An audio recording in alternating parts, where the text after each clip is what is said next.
Last year, I was a part of the team GEM, which stands for Generating Electricity Through Motion. And I hope all of you have had a great experience so far in the competition, and I promise you it gets better from here. So, now to welcome. Welcome to our first group of power pitches for the 2017 Innovation Summit. The health and nutrition category. Proper health and nutrition has the ability to transform bodies and minds. This year's Conrad finalist teams in the health and nutrition category drove headfirst into medicine, the human body and behavior to usher in product offerings that promote wellness and improve our quality of life. First up is Team Dairyfield Lily Pods from the Dairyfield School in Manchester, New Hampshire.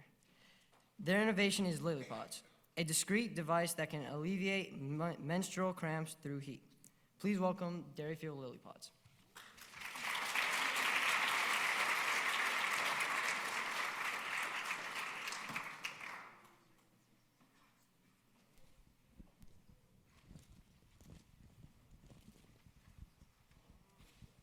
Raise your hand if you've ever experienced back pain. Now raise your hand if you've ever had a sports injury. Or a headache. Now raise your hand if you've ever experienced menstrual cramps. Well, that's what we're here to talk about today, period cramps. Hi, I'm Maddie, I'm Tyler, and we're the founders of Lily Pods. discreet heat for period cramps.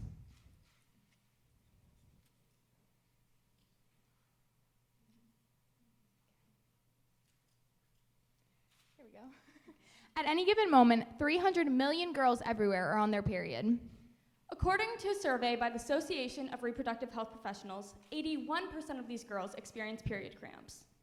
These cramps can be so unbearable that they cause girls to miss out on everyday activities like school, work, sports, and just life in general. The common solution for this is a heating pad. My heating pad was always my go-to, but I found myself falling victim to the same issues that Maddie just outlined. I missed out on play rehearsals, and I would have to go home from school, which left me out of sports practices after school. Other solutions beyond this are pharmaceuticals like Midol and Advil. However, you can build a tolerance to these. Then there's birth control, but many teenage girls don't have access to this, and their parents don't want them taking it, along with the adverse side effects. There's also TENS therapy units, but these haven't been proven to work in our market area. This is our biggest competition, Thermacare Menstrual Heat Wrap. But this is too uncomfortable to wear under clothes. It has an adhesive that's painful to remove from the skin, and because it's air activated, it does not provide consistent heat under clothing. Since it's one use, it costs $7.50 per period. Despite these disadvantages, Thermacare makes over $100 million annually on this product line. And the surprising thing is, we don't know a single girl that uses these. So think what we could do with a product without these downsides. So what do we offer that these products don't have? Our solution are two battery-powered heating devices that girls can use on the move. These devices are slim, wireless, and rechargeable, going unnoticeable to both the person wearing it as well as the people around them. Lily Pods are personalized because of their reusable adhesive, modeled after a sticky bra, so girls can place them where they feel the pain. This is all made possible by a secret, highly conductive heating wire that utilizes infrared heating technology, which has been proven to alleviate menstrual cramps. You can see on the image to the left this heating wire that we're in the process of negotiations for licensing, covered in medical-grade silicone. This is all made possible by lithium-ion battery that's rechargeable with a split micro-USB charger and lasts up to 5 hours. Lily Pods have heat sensors that allow them to keep a consistent heat with their heat settings in between 100 and 120 degrees, with 110 being the target temperature to alleviate cramps. In this infrared image on the right, you can see a Lily Pod heated to this target temperature. These heat settings are controllable through an app, which also includes features such as period tracking, which you may not know is a widespread phenomenon amongst teenage girls today.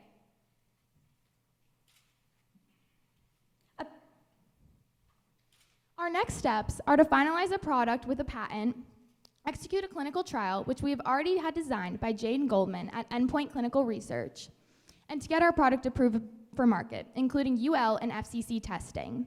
To do all of this, we have already secured a workspace at 21C Innovation with John Gargaz.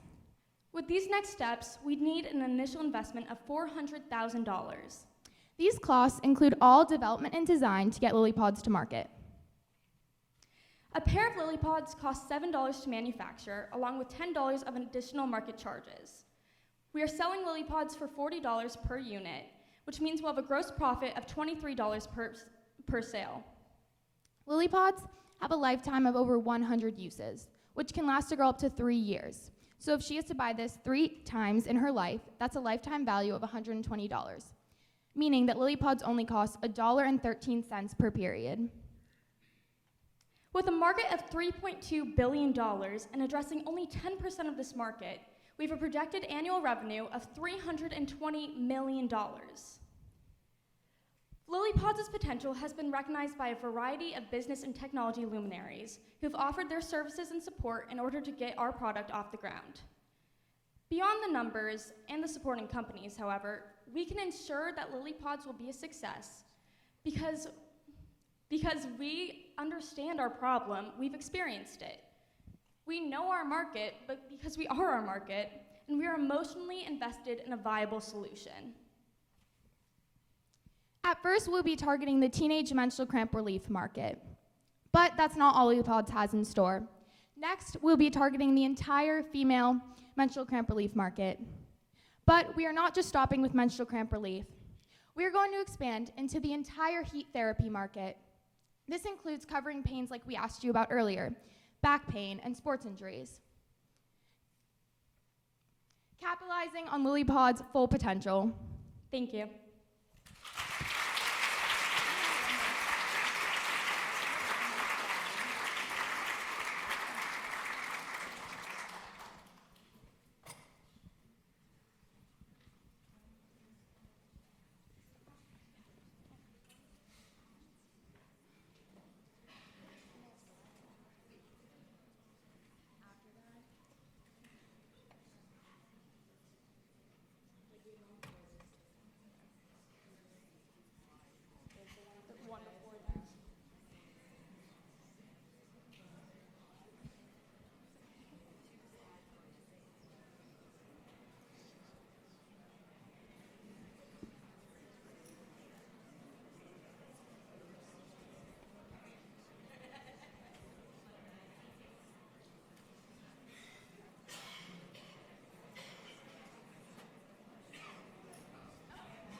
We're going to have a few judge comments. First of all, I'd like to thank you for what I felt was a very excellent presentation. There was very good interplay between the two of you.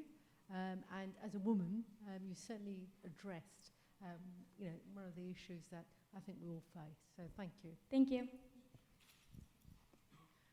I'd like to congratulate you as well on a wonderful presentation, very well researched, and clearly you know your market. I want to encourage you as you start to think about other indications, which you sort of got to at the end of your presentation, to maybe put that to the side and and really focus in on your strength and your core idea before delving off into other areas. Stay focused. Thank you. Excellent presentation. You identified a great niche market, did the good work. Thank you. Thank you. Completely agreed. I wanted to buy one. Thank you.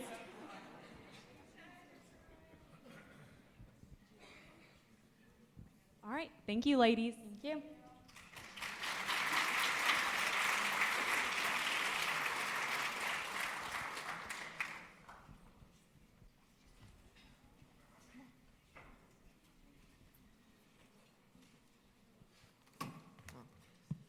Thank you, Dairyfield LilyPods. Our second team is Firebird May from Seisen International School in Tokyo, Japan. Their innovation, Bono Metal, is a biodegradable material used to make screws and plates to repair broken bones instead of metal and or plastic. Please welcome Firebird May.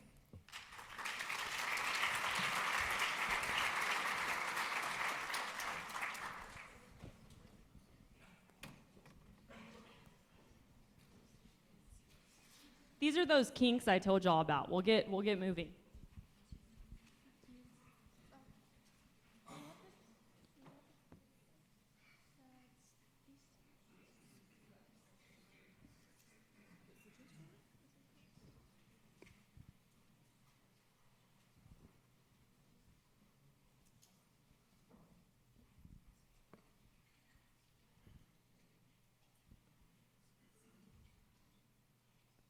$150 million people. break their bones each year worldwide. There are about 200 of you in the crowd, so within the next year, probably 4 of you are going to break your bones. And it can happen at any time. Just take her, for example. Just walking down the street, probably going to school, without much of a care in the world. Just I think you've broken my bone! As you can see, anybody can break their bone at any time, even when they're least expecting it, just like how I did. The most common solution to fix broken bones is to use metal plates and screws. However, the secondary surgeries required to remove these metals can result in infections, which increases the length of hospital stay, the cost, and decreases income. Metal implants can be painful. Not removing these implants causes adverse immune responses and even cancer. It is also more difficult for doctors to find abnormalities or possible tumors. Then, are you going to cower in the corner like that fuzzy little hamster over there just because you're afraid of breaking your bone? Or would you rather invest in a product that will drastically reduce recovery time, cost, and chances of further complications?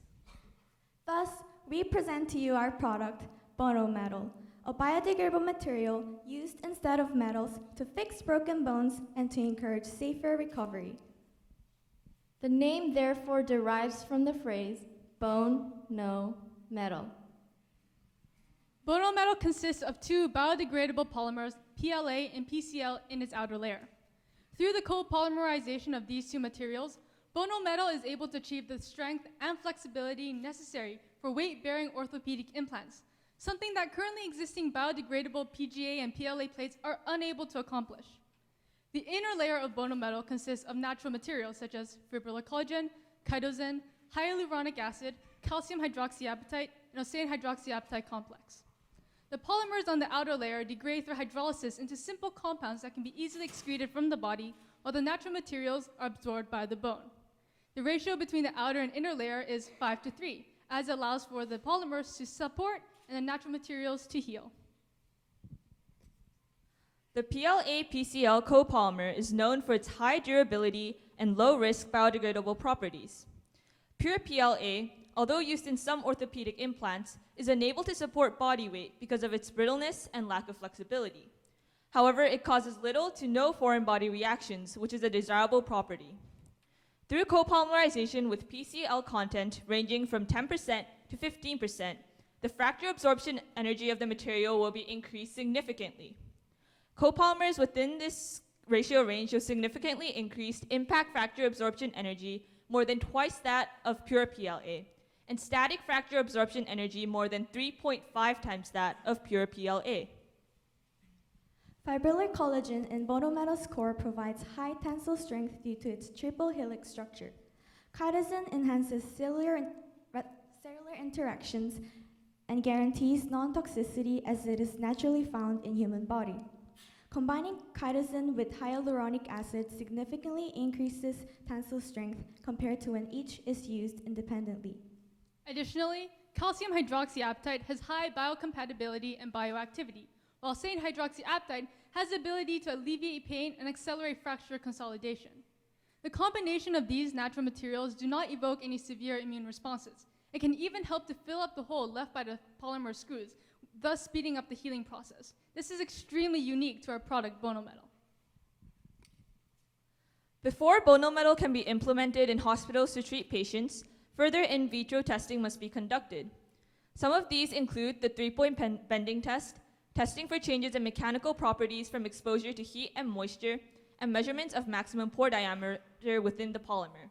Some chemical testing methods include gas chromatography testing for residual toxic materials, as well as degradation and aging studies.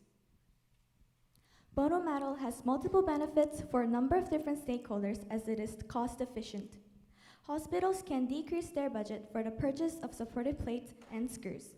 This eliminates the transportation and labor fees because Bono metal can be created on site using a 3D printer. This also increases the profit margin of hospitals. Even though the material itself is slightly more expensive than existing products, if you consider the additional hospitalization fees, the surgery costs, and the loss of income, the total cost of Bono metal is less than 60% of existing products. Our prospective investors are university hospitals to facilitate further research. Bono metal's business plan is highly advantageous for both the patients and the general public as it reduces healthcare costs. Patients can save money with the cheaper fees and the fewer surgeries, and they can spend more time working or with their loved ones. Worldwide, broken bones results in an annual spending of over $224 billion. This is a waste of your money that could be spent on much more prevalent issues. Ladies and gentlemen, we must address the struggles of additional surgery and income loss for patients. Why are we so satisfied with this antiquated method of fixing bone? We deserve a much better quality of life than what the medical world is providing us with today. We strongly believe that it is our moral obligation to invest in Bono metal. The 150 million people who will break their bones this year deserve better. You deserve better.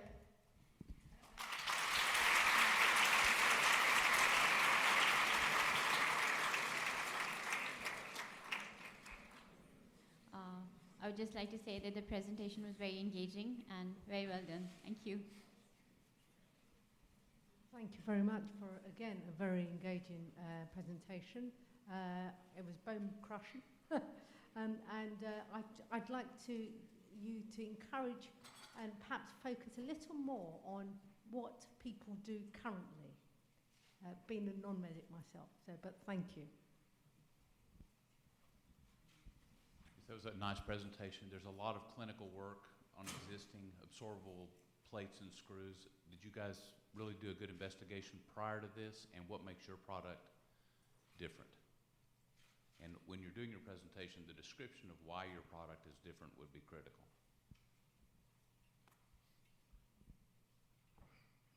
Great job on addressing a real issue and absolutely identifying the need for improvement. Chronic pain in patients who've had screws and metal put in is a real issue, and almost it steers people out of surgery that could potentially help them. But agreed, I think it's important that you guys have identified the in vitro testing, but the in vivo and real life trials, there'll be an important hurdle, but boy, if you guys have this code cracked, you guys really got something great here. So. Thank you very much.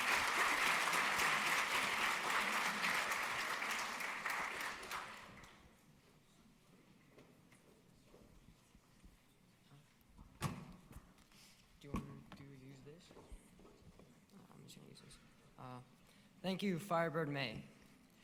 Our third team is Ocular, from Thomas Jefferson High School for Science and Technology in Alexandria, Virginia.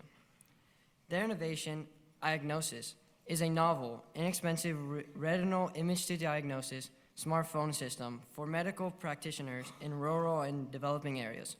Please welcome Ocular. Leave this here.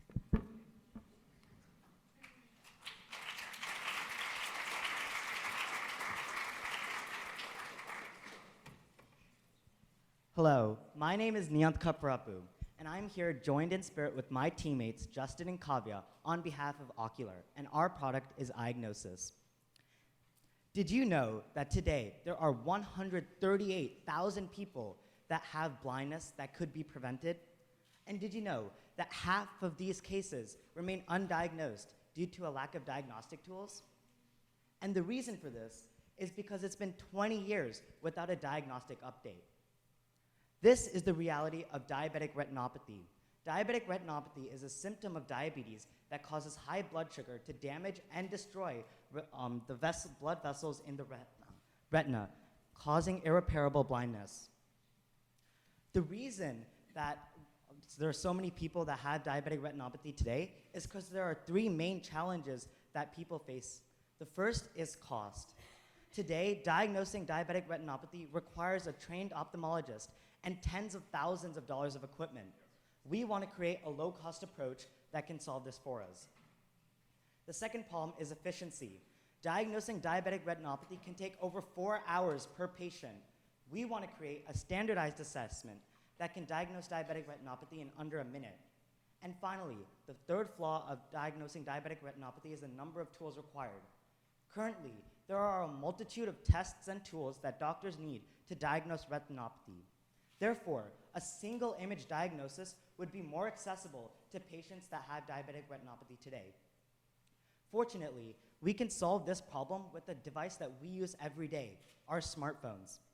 Introducing iAgnosis, a novel diagnostic device that can take an image of a patient's retina using a smartphone, diagnose if they have diabetic retinopathy, and display information for a medical practitioner. The best way to show how iAgnosis works is to see each of its individual parts, the 3D printed lens system, the artificial intelligence algorithm, and the Android mobile application in action. In this short video, we will show each of the parts as well as various testimonials from field experts that have used this product.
The many scenarios that you saw in that video occurred because we were able to get patient feedback from the people that we have seen testimonials from.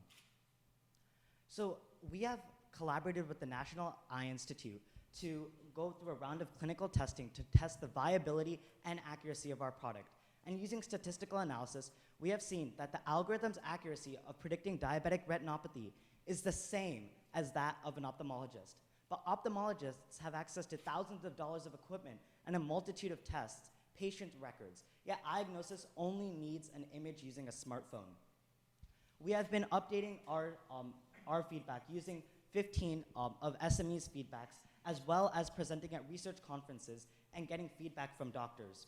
We have been able to train over a data set of over 34,000 infected diabetic retinopathy images that the National Institute of Health has been able to give us. Currently, we will price iAgnosis at $30 for each lens attachment, which represents a 20,000% decrease in price from previous competitors. We additionally have a provisional patent that secures the fact that we can take an image of a patient's retina using a smartphone system to diagnose a retinal disease.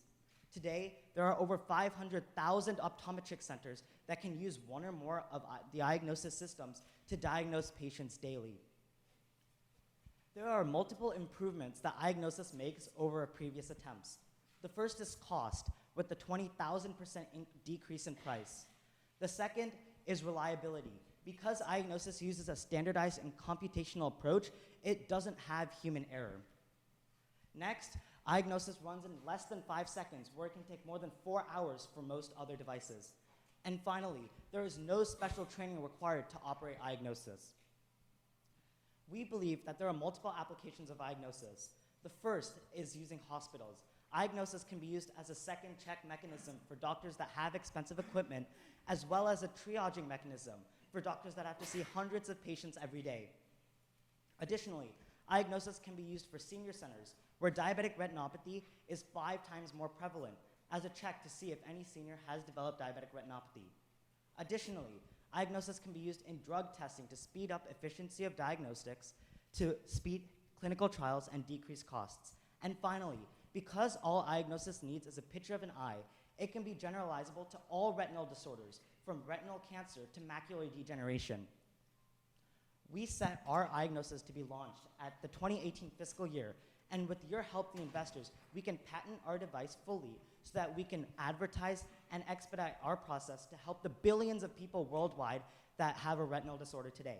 Invest in diagnosis to get rid the world of disease, one retinal disorder at a time. Thank you.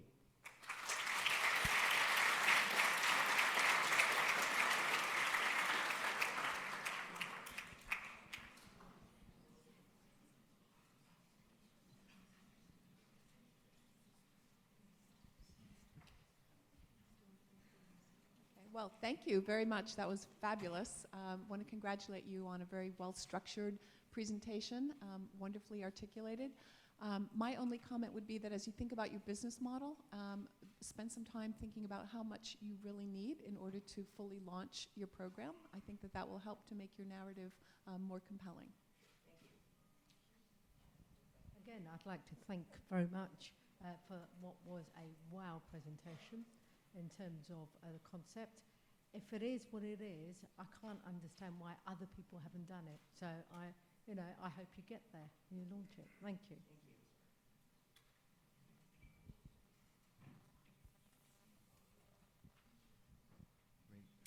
The application of this is incredible, especially with the forward direction that medicine's moving and the movement to telemedicine.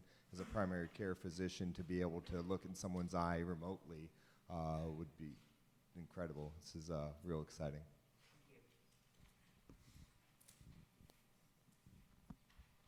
Thank you.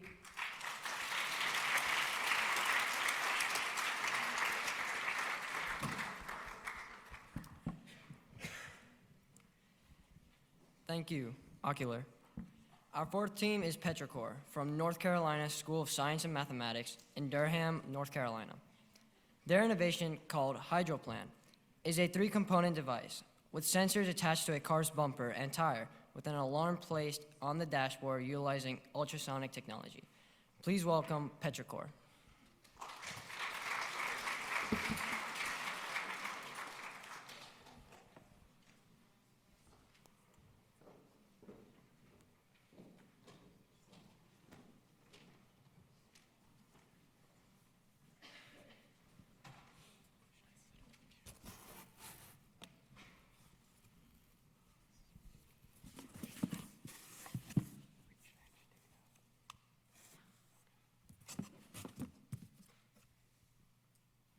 Good afternoon. We are Team Petrichor from the North Carolina School of Science and Math, and today we'll be presenting our product, HydroPlan. Before we begin, we wanted to conduct a quick survey. How many of you in the room drive? That's a lot. How many of you have driven in rainy conditions before? How many of you find it difficult to see and drive in the rain? You're not alone. In fact, according to the United States Department of Transportation, there are over 1 million weather-related accidents annually. And out of these accidents, around 73% is caused by wet pavement, a key factor in hydroplaning. Hydroplaning occurs when a thin layer of water builds up between the surface of the road and your tire. Hydroplaning can cause loss of traction between the tire and the road, and eventually loss of control of your car.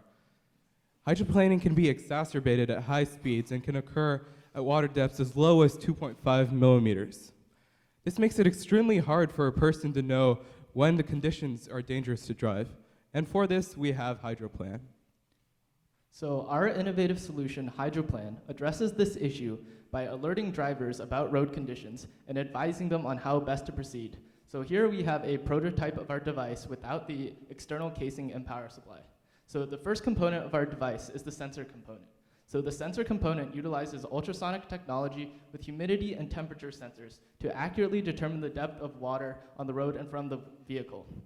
It also has GPS and weight sensors to determine the speed and weight of the vehicle. All of this is, these parameters are processed by a computer processing system with an algorithm that determines a recommended mile per hour speed for the driver to avoid hydroplaning. All of this is displayed through the LCD system and announced through the speakers. So on the next slide, we'll take a look at the viability of our product through human testing of the sensor, a comparison of our GPS to those of leading brands, and a look at our product as a whole. So here we tested the accuracy of our sensor and found it to be accurate up to 20 meters with a plus or minus 0.1 centimeter accuracy. We also determined our GPS to be as accurate as those of leading brands. So next we'll take a look at a simulation of the product as a whole. As you can see, as the driver drives and road conditions are changing, the user interface updates to reflect these changes. If the driver is going significantly over the recommended speed range, or the water is simply too deep to proceed, the device will detect this and alert the driver with a text and audio alert. Finally, if the sensors detect that the car is hydroplaning, then it will display text and audio alerts on how to safely ride out the hydroplane. We compared our solution to other existing patents that help solve this problem of hydroplaning. And what we found was that all the other mechanisms use this blow dryer mechanism that basically blows water out of the way to help prevent the loss of traction. However, there are a couple of issues that come up with their solution, and that is, first of all, it's not practical to have this mechanism on at all times when you're driving through rainy conditions. In addition, it can blow water and debris onto pedestrians and onto other vehicles that can be destructive as well. However, Hydroplan solves this issue as we use a more user-friendly approach that gives the driver much more control over their vehicle. And that makes Hydroplan much more marketable as a whole. It's also important to note that the other patents have not gone on to market because they are not as feasible as Hydroplan. To jumpstart our business, we will use social media in order to quickly and efficiently spread the presence of our product, taking advantage of internet mediums such as Facebook, Twitter, and Google Ad. And while doing this, Hydroplan will be licensed to automobile manufacturing companies so they can integrate it into the cars they market as part of a model or as an optional add-on. And additionally, we'll be working with automotive part retailers to get Hydroplan stocked on their shelves. Finally, to maximize outreach and accessibility, we will be pitching Hydroplan to retail major leagues such as Walmart or Target so that consumers can have the option to purchase Hydroplan individually. Our team has developed a 4-year business timeline. Currently, we are working on the research and development in order to further refine our prototype. And once we have completed this step, we'll be moving on to the production and marketing of Hydroplan. And we have goals of being on the market by 2019 and becoming profitable by 2020. We need your help. The current cost of our prototype is $150. With the help of mass production, we estimate our final cost to be $90. With a cost that is under $100, we can enable widespread accessibility. In other words, the number of people that can purchase Hydroplan increases. This means that your profit only goes up. We need your help in optimizing the efficiency of our production, as well as making Hydroplan as accessible and profitable as possible. By investing in Hydroplan, you can help the millions of people that suffer from preventable hydroplaning accidents every year. Hydroplan saves lives. The ultimate goal is for Hydroplan to be installed in cars worldwide, keeping drivers safe all around the world. Don't hydroplane, Hydroplan. Thank you.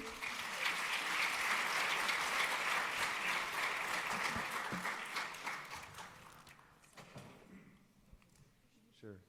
Great job. I was wondering if you guys had also thought about black ice and identifying ice as you drive, because that would be another great, seems to be simple addition to what y'all would have.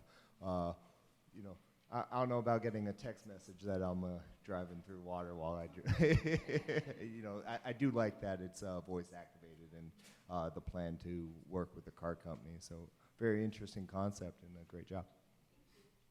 Nice presentation, well thought out. Echo that and do want to congratulate you. It's a relatively simple technology, but it could have huge impact. So thank you. Again, congratulations to all 4 of you. I've never heard of hydroplaning or planing.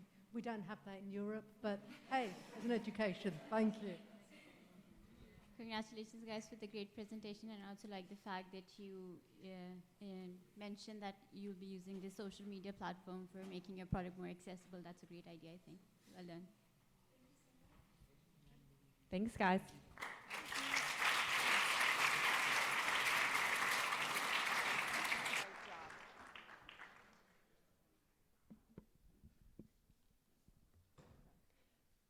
Thank you, thank you, Petrichor. Our fifth team is Robust 3D Prosthetics from Edgewater High School in Orlando, Florida. Their innovation, our 3D prosthetic arm, is a prosthetic limb that can be customized based on the user's needs, while minimizing cost and providing an organic, innovative concept. Please welcome Robust 3D Prosthetics.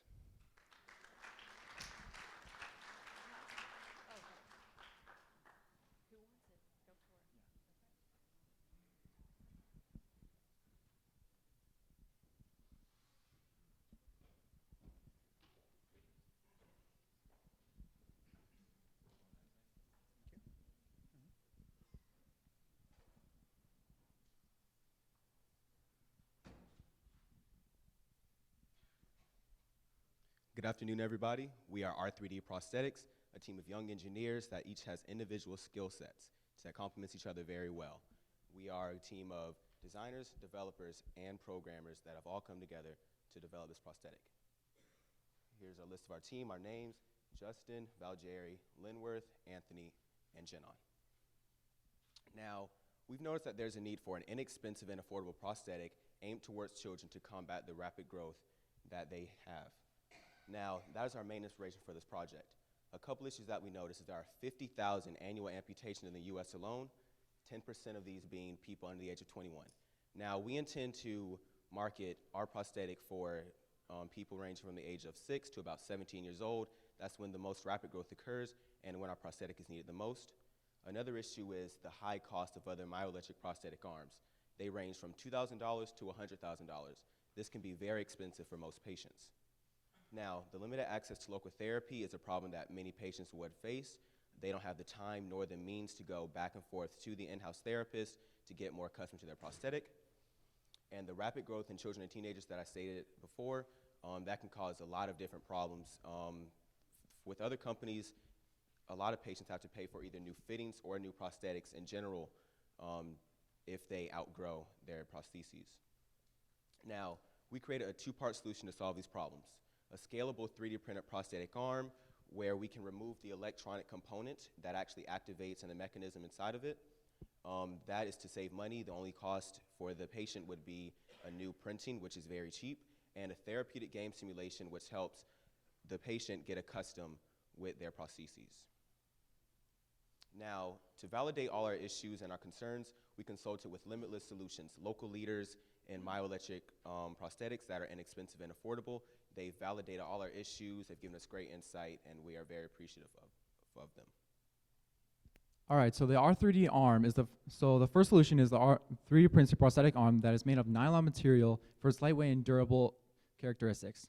Because it's 3D printed, it's able to be customizable so that it can adjust to any customer of any size.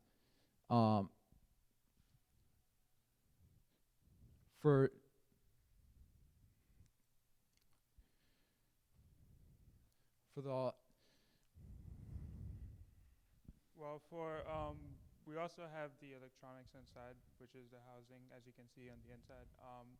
How does it all work, you might ask? We are using myoelectric technologies, which is able to detect electrical signals in the user's muscles. We are using a myoelectric sensor that is going to be attached in a specific muscle group based on the user's the amputation type. The sensor is going to detect the signal. The signal is then going to be sent to a microcontroller, and once that activated based on the code that we've written in the microcontroller, the hand can function as it needs by opening and closing and grasping various objects. We also have sensors within the arm that is able to locate the position in 3D space, and that data will be sent to computers and mobile devices for our therapeutic game. Now, in order to use the arm effectively, they have to go through a therapy process. Right now, therapy requires them to pick up objects multiple times or complete tasks that are otherwise boring and repetitive. Now, we have set out to create a therapeutic simulation that provides them with an engaging and more motivated way for them to learn how to use their arm, with in-house therapy built in. But the problem was there was nothing out there to help us detect the prosthetic or show the information. That's why we set out to create the R3D framework. Now, right now, the R3D framework works with Unity, but we want it to become a standalone framework that can be used on any platform for developers or any device for developers. And that leads to a flexible design that allows for future prosthetics or any other prosthetic-oriented device to be used. And it creates an adaptable framework that allows it to be put out to mobile devices, virtual reality devices, so no one is limited to the device that they can afford or they can use. But the most important part of our game is being prosthetic-oriented. Now that means that we can detect the prosthetic, provide the information, and show that information in a game simulation. And now the information from the prosthetic is sent, such as opening and closing. That is one of the most important parts of learning how to use your prosthetic effectively. And we take the information from 0 to 1, sent from the prosthetic, and represent that in the game. As you can see, 0 is an open arm and 1 is a closed fist. And we also have an API with various functions that allow data from the prosthetic and other information to be sent to the gate framework and presented in the game so the prosthetic and the game work together. Now, we want the R3D framework to be the core of every prosthetic-oriented game and allows for veteran games or child therapy games to be created from our framework. And that creates an engaging way for children to learn how to use their game, as you can see with our demo, as well as a way for them to learn how to effectively use their prosthetic and play video games. As far as the marketability and cost for our project, we estimated that our arm will cost around $180 to produce, and our most expensive cost of that is the $30 Bluetooth microcontroller, which is essentially the brains of the entire operation. So our main future goal is to have the R3D framework and our electronic components to be able to be integrated into any prosthetic. So where we are with that is we have the prosthetic arm just about finished. We just need to work on the fingers, and we have the game just about completed. And by midsummer, we should have the PCB, which will compact all the electronics onto one board, so it'll make it a lot cheaper and a lot easier to integrate into other prosthetics. And by midsummer, we'll have that done and find users and start to get our product on the market. Thank you.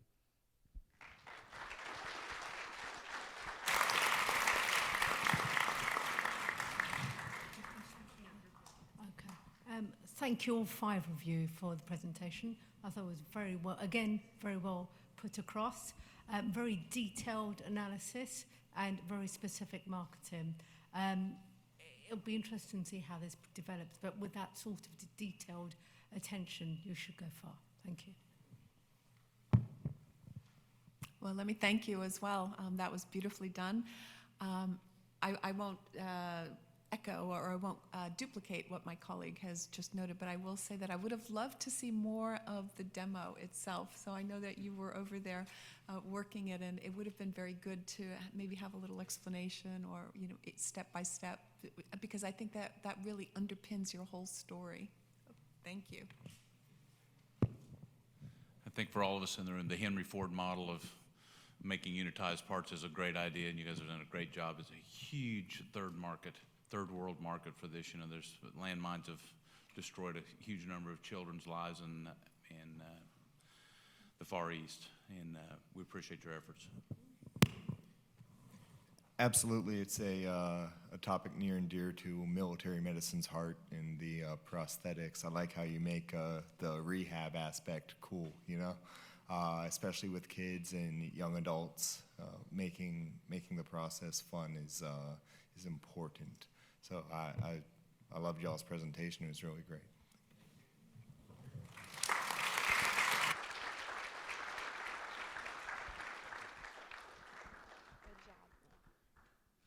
Thank you, Robust 3D Prosthetics. Our sixth team is SASC Biotechnologies from Carmen High School in Carmel, Indiana. Their innovation, Statue Epilepticus Detection and Injection Device, is a seizure detecting and anti-convulsant drug injecting system used to minimize both the mortality and sequelae of status epilepticus and increase the survival rate of sufferers. Please welcome SAS Biotechnologies.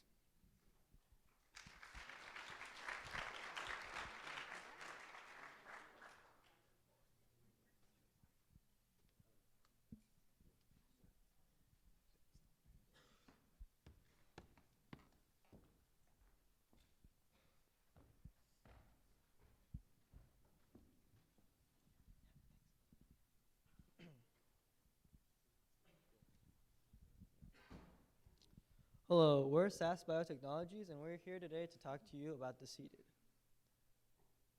Almost 4 years ago, a very good friend of mine was diagnosed with status epilepticus. She was told by her doctors that she needed to live life in a bubble in order to avoid her triggers. This motivated my team and I to further research status epilepticus as well as create a club at our school. The club was called Carmel High School Invent Team, and we are sponsored by the Lemelson MIT Invent Teams and received a grant of $9,800. So due to time constraints, I can't go too deeply into the etiology of SE, but it's basically defined as an acute epileptic episode that lasts for at least 5 minutes. And when left untreated or if treatment arrives too late, it has a 20% mortality rate. Now, the gold standard treatment of anticonvulsive benzodiazepines needs to be injected by emergency medical services. And this is a problem because even in the US, the average EMS response time is 9.4 minutes, which is too late for the 5-minute threshold for neurological complications to occur. And this is why there's so many complications associated with SE. So our problem statement is patient outcome for those afflicted with SE, especially for those in developing nations, but also for those in the US, is unfavorable because of delays in effective treatment. So our product has a number of advantages over other medical technologies currently devised towards seizures. First of all, ours is the only product that's specifically tailored towards SE seizures. Second, and most importantly, our product features both a detection and injection system, which no other product on the market currently does. Other products only feature detection systems and don't inject anticonvulsive medications, meaning they don't adequately address that 5-minute threshold that's so important for SE seizures. Our device also is not bulky or intrusive and is more inexpensive than any other product on the market. Okay, so our solution is a device that can be worn on the arm. It will use a combination of EMG electromyography and EDA electrodermal sensors in order to detect a seizure.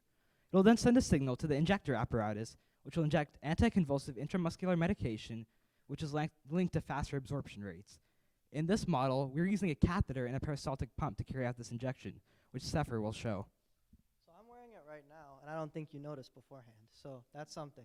So right here in the red, you see the EMG, and that measures the muscle contractions. Below that is the EDA, and that measures the skin conductance levels. Up there is the catheter, and that's connected to the peristaltic pump, which will inject the medicine. And right there is the battery, which we didn't include because of safety reasons, but we'll also make it smaller in the coming prototypes. So our device operates following a relatively streamlined procedure. First, the EMG and EDA sensors constantly monitor a patient's electrodermal activity. When they detect data in trends relative of a seizure, they contact a central processing unit. This processing unit begins a beeping mechanism that lasts for 15 seconds. If a user does not press a button within these 15 seconds, then the injection system is triggered and injection begins. Emergency medical services are also automatically contacted, and as you can see here, all this occurs within just 1 minute of seizure detection, addressing that 5-minute crucial interval for SE seizures. So, our first goal is to develop a testing device, which will simulate biomarkers. This will be done by using MATLAB, which will output digital signals to a digital analog converter, which will convert these signals to analog signals similar to the EMG and EDA. Our next goal is to develop a final prototype. So for the injection device, this will be a prototype which will use electromagnetic solenoid instead of a catheter to carry out the injection, and still use the peristaltic pump. We finally plan to apply for a provisional utility patent. Our financial plan consists of 3 stages. The first stage of initial prototyping was covered by the Lemelson MIT program, in which we received a grant of $9,800. The second stage of final prototyping will potentially be funded by the Epilepsy Therapy Project Shark Tank, which is a competition that distributes monetary awards to its competitors. Also, we plan to attend Eureka Fest, which is a event held by Lemelson and MIT, and we are looking to create meaningful connections with industry professionals there. The third stage of our financial plan of patent acquisition and business fees will potentially be covered by the grant we apply for from NIH's SBIR program, and also the monetary awards distributed by the Innovation World Cup Series competition. All right, so development timeline. We have split up our development timeline into 6-month, 12-month, and 24-month interval. At the first 6-month interval, at the end of this year, we hope to finish our testing device so we can begin testing our initial prototype. At this point, we will also send out surveys and receive doctoral testimonials giving us advice on how to proceed with our development. Now, at the spring of the following year, we will use this information that we received from doctors and surveys and the results of our testing to provide guidance on how to develop our final prototype.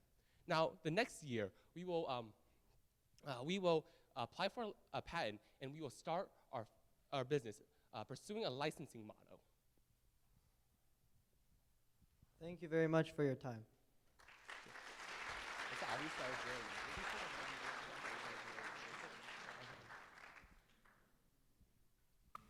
Thank you very much. That was impressively thorough, complete in terms of identifying the problem, realistic solution, and bringing it around. I'm just thoroughly impressed with the group of y'all. It's fantastic. Thank you. It's nice to build on a good technology. Good luck. Thank you. And thank you very much from me as well.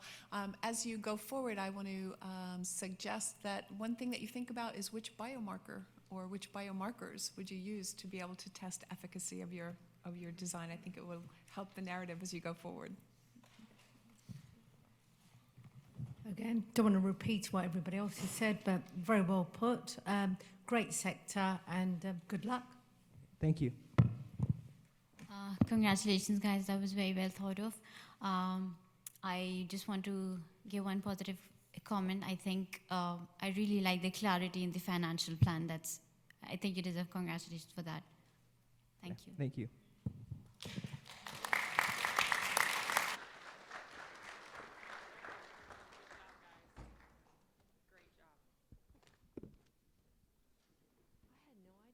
Thank you, Sask Biotechnologies. Our 7th team is Centech from McLean High School and Thomas Jefferson High School for Science and Technology in Virginia.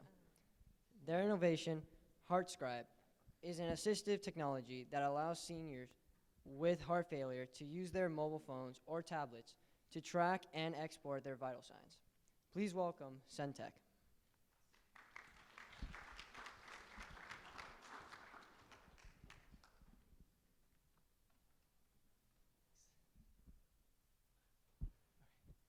Well, good afternoon, everyone. My name is Rohan Taneja. And I'm Brian Parsa. And this is HeartScribe, a mobile application for seniors with heart failure. Heart failure is an epidemic in this country. 1 in 5 people will develop heart failure at some point in their lifetime. It's a huge financial burden on our economy, costing us over $32 billion every single year. Lastly, it's a major problem for seniors, as heart failure is the #1 cause of hospitalization for people over the age of 65. And so in order to treat heart failure, doctors have to prescribe medications that need to be adjusted frequently based on the patient's vital signs. So these can include blood pressure, glucose for patients with diabetes, weight to check fluid balance, and symptoms like chest pain and shortness of breath. The American Heart Association recommends that patients take part in their heart failure management by tracking these vital signs at home. Charts like these are used to record information that patients can take with them to their doctor's appointments. And as you guys can see, this is a lot of information to keep track of, and charts will often get lost or misplaced. So my grandpa had heart failure for many years, and he struggled to fill out and organize all these separate charts by himself. And so my dad, who was his caregiver, had what we thought was a brilliant idea. He decided to combine all these different charts into one big spreadsheet. But you can see how this turned out. It's pretty simple, right? Not quite. Yeah, pretty simple, right, Rohan? Like Rohan, I too have family members that suffer from high blood pressure and need to check their vitals often. My dad checks his blood pressure almost every night, And since he has a smartphone, we decided to take an electronic approach to neatly recording his vitals. We figured there must be an app for this, right? I mean, there's an app for everything these days. So this is an app we found called IBP Blood Pressure, and it's one of the top blood pressure monitoring apps of 2016. However, for someone like my dad who's farsighted, this is what the app looked like. As you can see, there's so much data packed onto one screen that he struggled to read the small text. It also took him a while to find the tiny input button located at the bottom of the screen, which you need to press in order to record the data. I knew I had to find something easier for my grandmother too, who suffered with the same symptoms. So we tried another top app, Blood Pressure Monitor. However, because my grandmother suffers from tremors along with her high blood pressure, this is what the app looked like to her. As you can see, not only did the app have a very complicated interface, but there was no way for her to record her other vitals. And ladies and gentlemen, this is where HeartScribe comes in. With this extremely simple 6-button interface, we believe HeartScribe is the best solution on the market for seniors to self-manage and track their data. The app uses large fonts and buttons to make the interface accessible for seniors, and it replaces those messy handwritten tables. The data is stored locally on the device and can be exported easily to provide physicians with a clean, ordered list of data. Lastly, HeartScribe empowers patients to take charge and play a proactive role in their own heart failure treatment. We built HeartScribe with 2 defining features. First, we incorporated assistive technology features to allow seniors to simply talk into the microphone and record their symptoms there. Second, we encourage self-sufficiency through education so that seniors can truly understand what their numbers mean. We even give warning signs if numbers are too high or too low so that seniors can recheck and even call their physicians if necessary. So now, let's take a look at the future of heart failure self-management.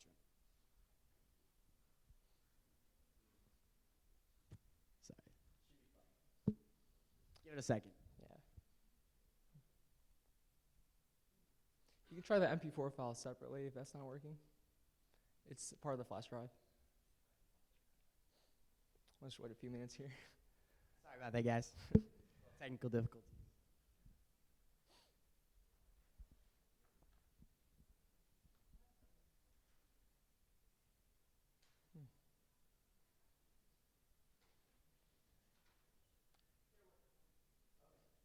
We'll keep going.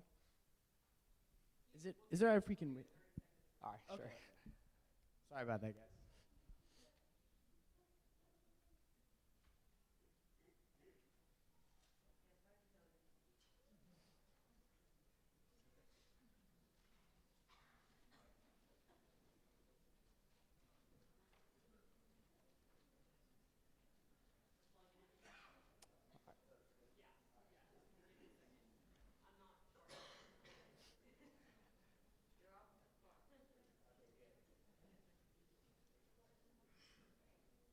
The video should be available within a few seconds. Sorry, guys.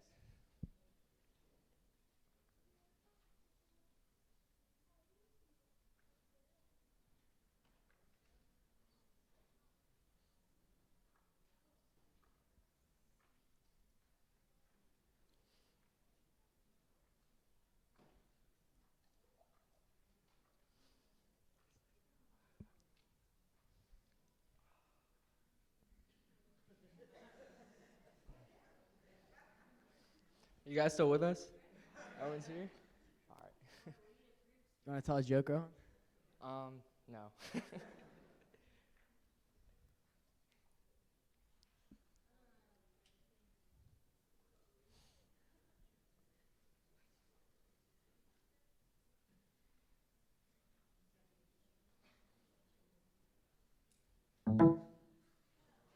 That sounds good.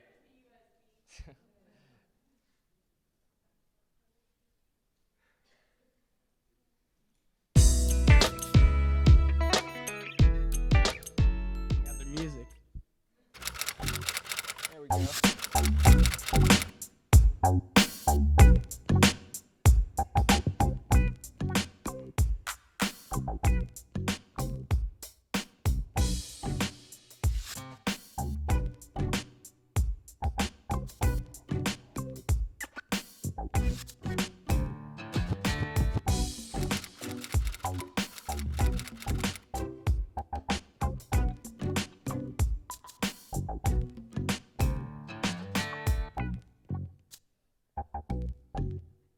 This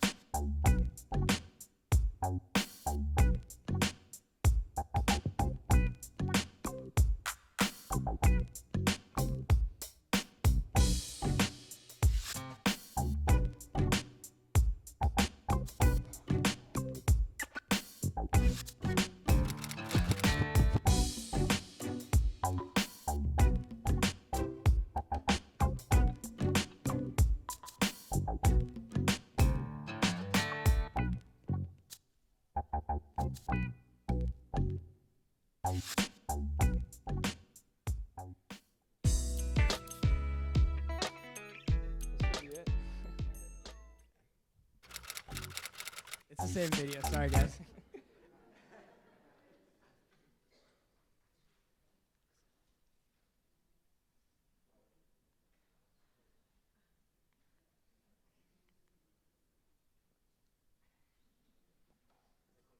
No, it's not.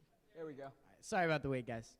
So, as you guys can see, HeartScribe is a viable and tested product, readily available on the Google Play Store. So, for any of you in the audience with an Android phone, please feel free to download and check out the app.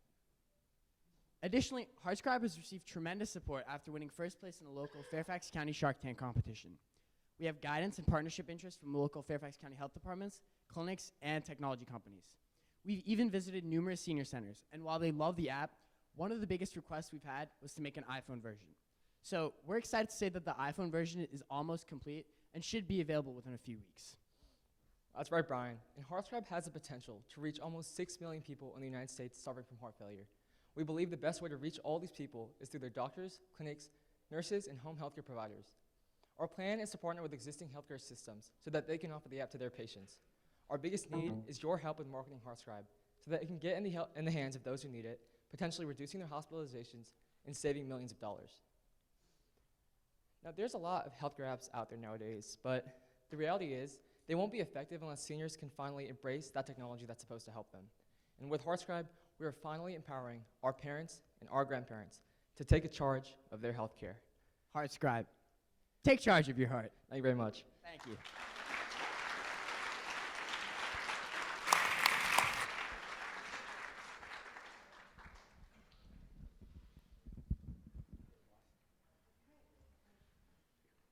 Thank you. Sorry. What can I say? Presentation-wise, excellent, charismatic. You've just came across, both of you, so well, even with that little glitch for a presentation. Concept, simple, easy to understand. I can embrace it. Can we have one in Europe? Amazed. Thank you.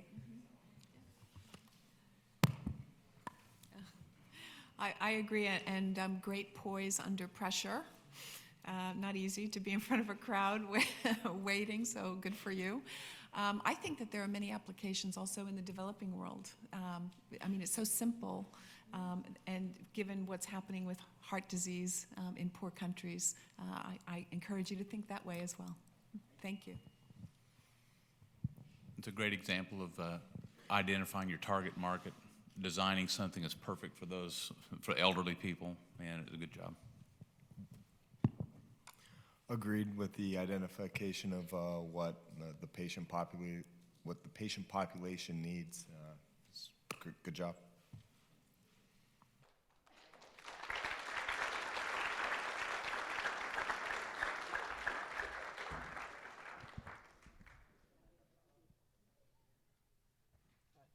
Thank you. Hello? Thank you, Centec. Our 8th team is this actually working? Yeah. My bad. Our 8th team is Serve IT, or Serve It, from early college at Guilford in Greensboro, North Carolina. Their innovation, Serve It, is a solution for food distribution to families in need. Please welcome Serve It.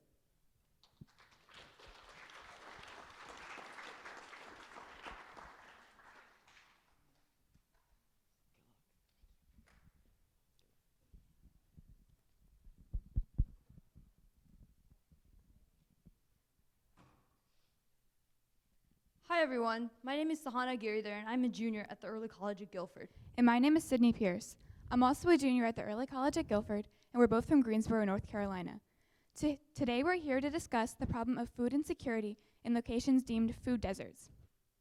Food deserts are areas where low-income families don't have access to healthy food. Our hometown of Greensboro is a prime example of a food desert.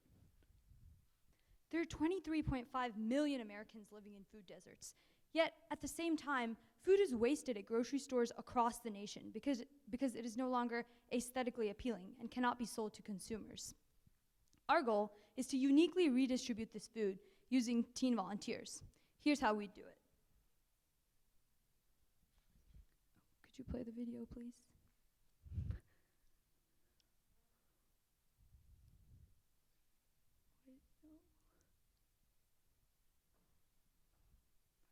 There should be a play button right on it.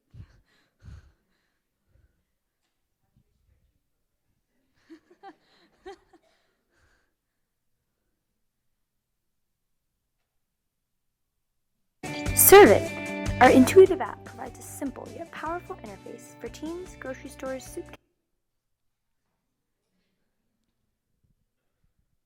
Almost there. Okay.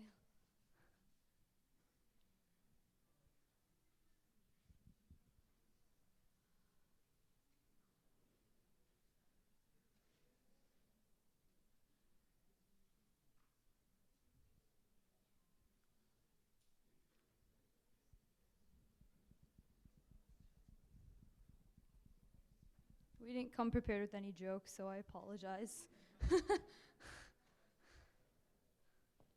Serve It!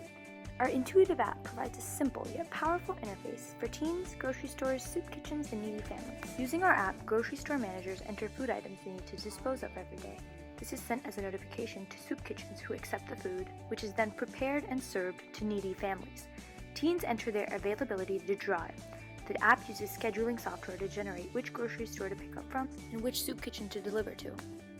The app will get food to the families in need, help store managers dispose food at no cost, and help the teen get their driving hours.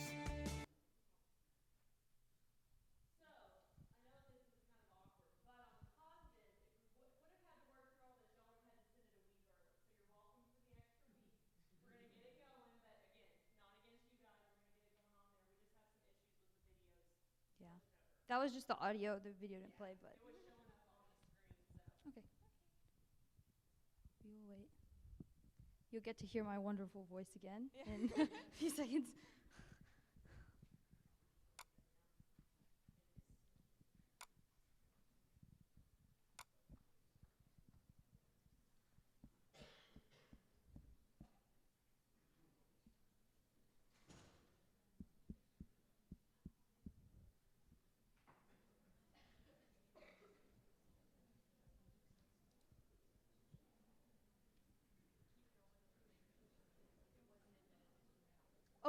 Okay. So we're gonna talk about, play the video for you later and go on in our presentation. We've created a simple, intuitive, and efficient app user interface. What you're looking at right here is our registration screen that each persona fills out only once. The app knows who you are after that.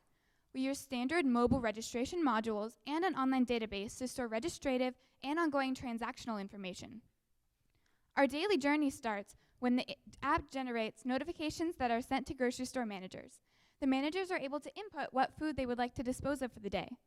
At any given point in time, managers are also able to view their ongoing contributions to date. This information is then broadcasted to soup kitchens, which that'll come up eventually. It's not working. Is it on the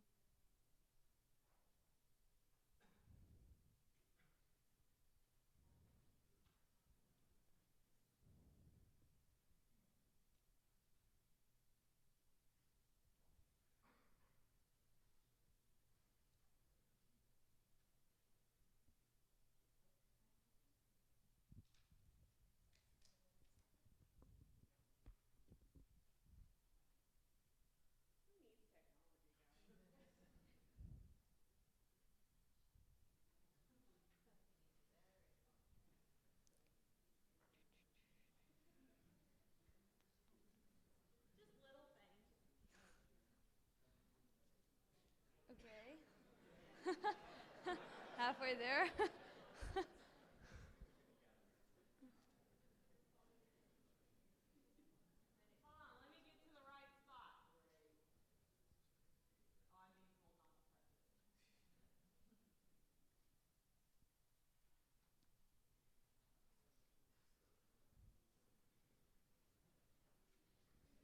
Okay, so that's an example of how the grocery store managers will input their food.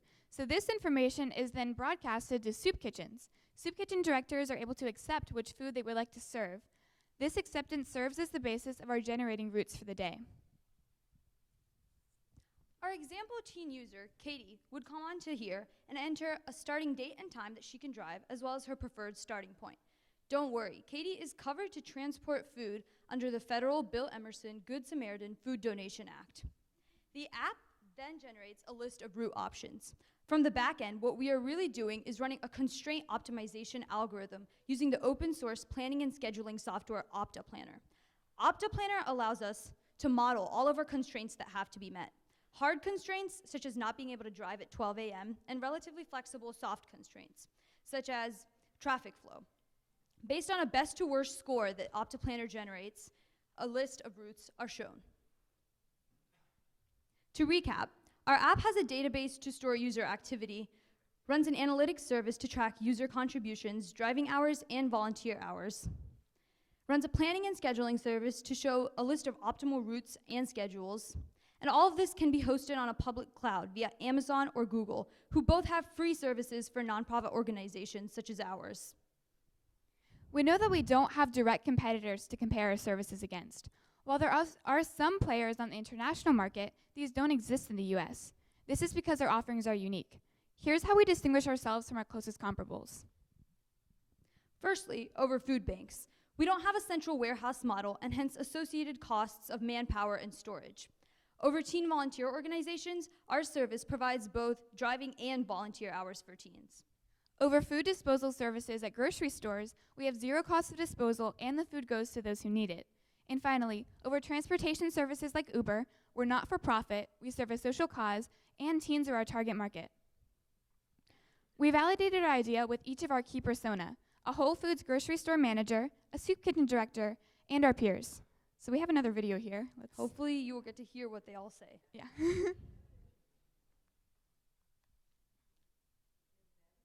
Yes. Yeah.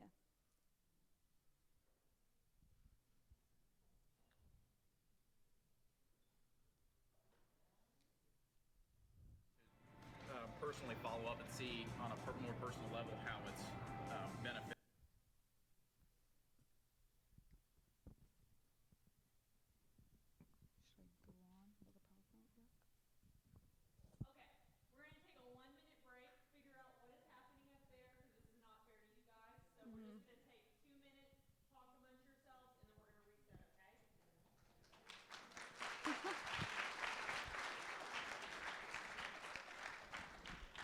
I'll come get you, okay? We'll start over. Okay.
for the technical difficulties. As we all say, technology can be our best friend and our enemy at the same time.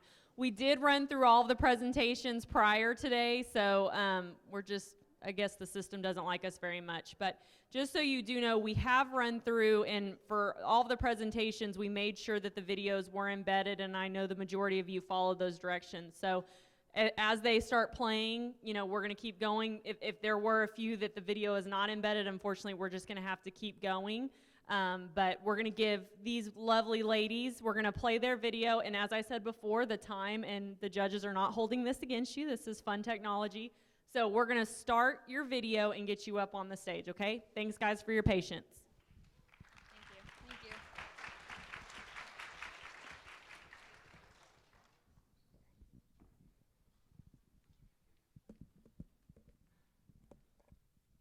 All right, so here's how we get the food to the people that need it.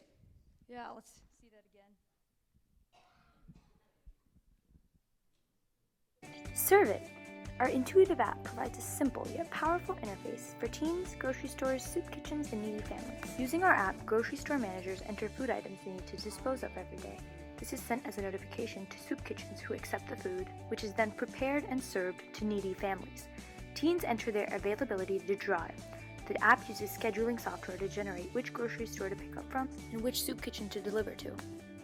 The app will get food to the families in need, help store managers dispose food at no cost, and help the teen get their driving hours. Soup kitchens can plan and organize what and how much to provide for a given day. Finally, it will address the problem of food wastage. Serve It!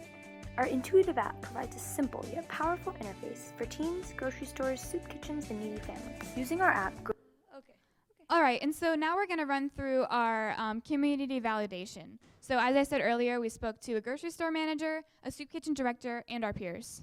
It'd be nice to have a better track record. That way we could personally follow up and see on a more personal level how it's benefited our community and see our efforts actually working. Have that, but certainly would be interested in how we could offer opportunities for young people to have a place to serve. I like Serve It because I can get both driving and service hours simultaneously, saving me a lot of time. Serve It allows me to get more involved in my local community by tackling the problem of food insecurity. I'm really looking forward to using Serve It to help me get my license and graduate from high school. It'd be nice to have a better track record. That way we could personally follow up. Okay, if we could just go to our very last slide after community validation.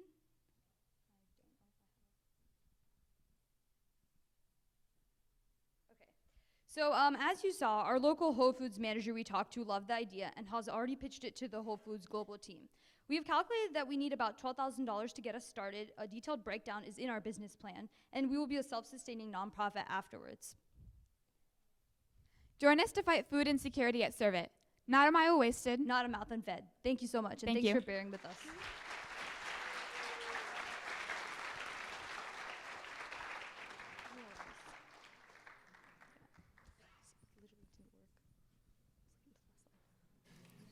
So they have a saying in the military, semper gumby, meaning always flexible. You know, just incredible amount of poise, great job, and I don't think, at least for myself, it detracted one bit from just a great insight, identifying a problem, caring enough, and coming up with a great solution. Just fantastic. It is something that's really overlooked across the nation in the rural communities, and it seems very applicable. I'm just thoroughly impressed again. It's wonderful. Thank really you. was. It's great idea, well packaged. As Captain Bouvier said today, you know, you have to overcome hardship. You guys did a great job. Thank you so much. Thank you, and it's an important problem, food insecurity in our own country. So I want to thank you for tackling that. Again, thank you very much. It's kind of social, community, grassroots, the young giving back to the old. Fantastic. Congratulations, guys. I can see that the technology is solving two problems at the same time, food insecurity and food wastage together. That's very well thought of. Thank you. Well done. Thank you.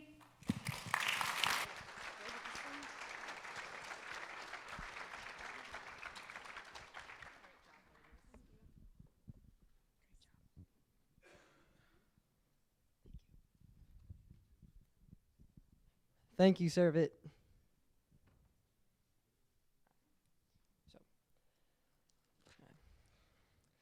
For our ninth team is Team Noor from Islamic School of Irving in Irving, Texas.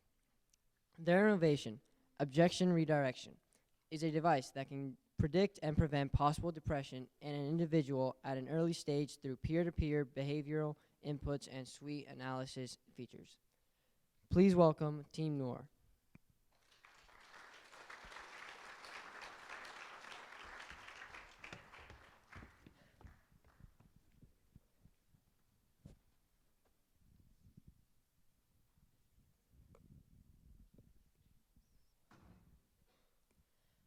Honorable judges and respected audience, my name is Ayan.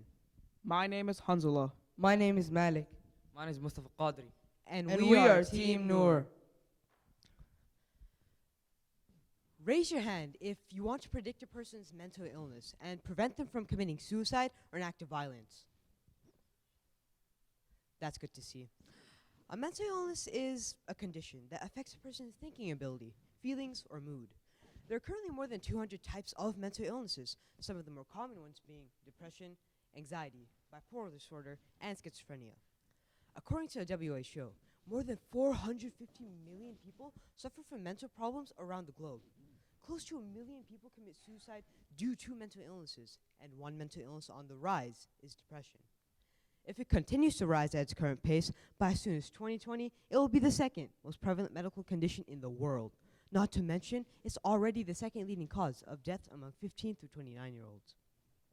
Mental illnesses also add a tremendous burden to the world economy, approximately $2.5 trillion, and this is expected to surpass $6 trillion by 2030. Mental illnesses affect people on a daily basis, and there isn't a bona fide way to predict or prevent these illnesses. Until now, that is. Introducing AR, Objection Redirection. AR is designed specifically to predict and prevent depression. It consists of three main components: the SWOT analysis system, this peer-to-peer feedback system, and the interactive app. The SWOT analysis system includes a wristband, which consists of an array of sensors which will scan the sweat for three specific hormones: dopamine, serotonin, and oxytocin. When the sensors come in contact with the sweat, they generate electrical signals which will be amplified and filtered. These readings are then calibrated using the body temperature, and the values of the hormone levels will be sent over to the hormone level database and stored under the person's profile.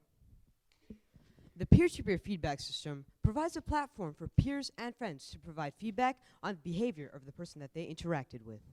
How will they do this exactly? Let's take a look. This is Jack. His friend wants to hang out with him, but Jack doesn't want to. He's too depressed. After his interaction with Jack, his friend uses the AR app. There, he'll select from a list of moods the best suits Jack's behavior and mood, and will provide other feedback. Then this data will be written into the feedback database and stored under Jack's profile. The interactive app is another important component of AR. Let's take a look at how it works.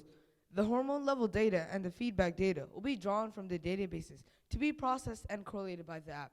If these values are consistently low for more than 2 weeks, then the app will trigger an alert to notify Jack's parents that Jack is exhibiting signs of possible depression. And when the app detects that Jack's hormone levels are lower than normal values, then it will provide suggestions to increase these levels, like eat chocolate, watch a movie, or get some exercise.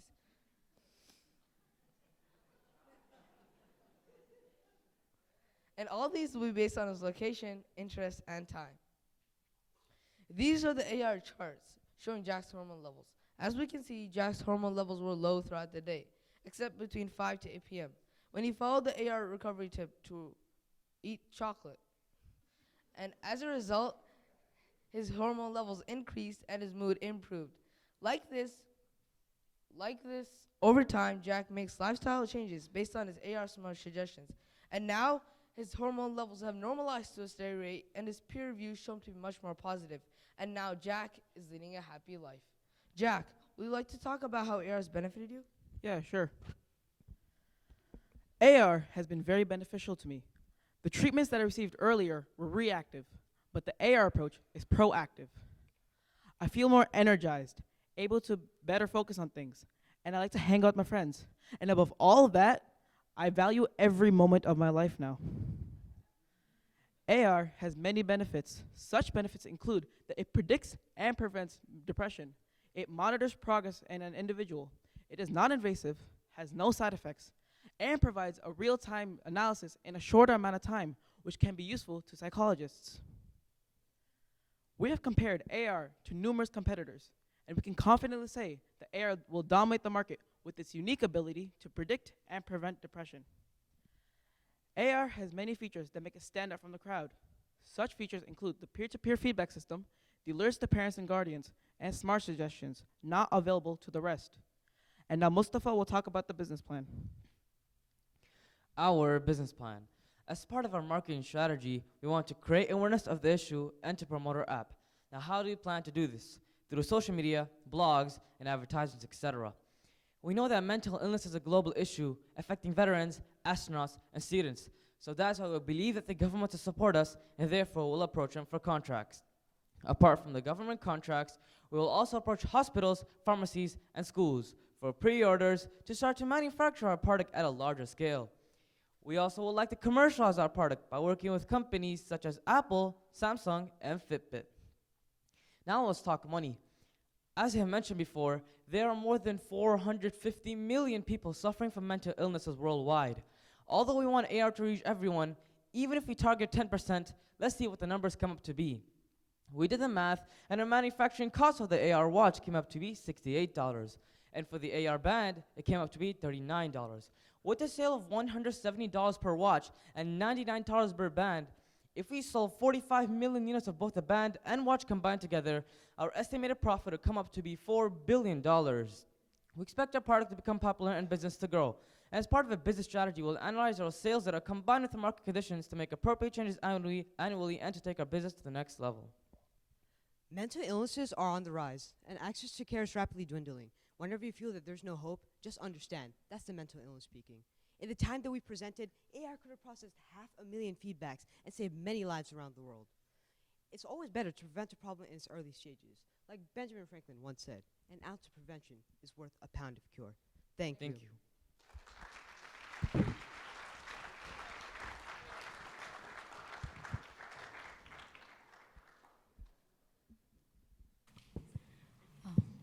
Thank you for the presentation. I think that was a great presentation. I like how you dealt with each and every aspect of the problem in such detail. Congratulations. Thank you.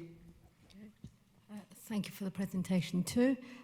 Mental illness in girls is higher than boys, and you may want to think about just designing a more attractive band to get people to wear it, but very good. True. And thank you for a wonderful presentation. I think as you go forward, it would be very good to hear personally why you got interested in that particular problem, which is very, very, very important. So I want to thank you for that. Thank you.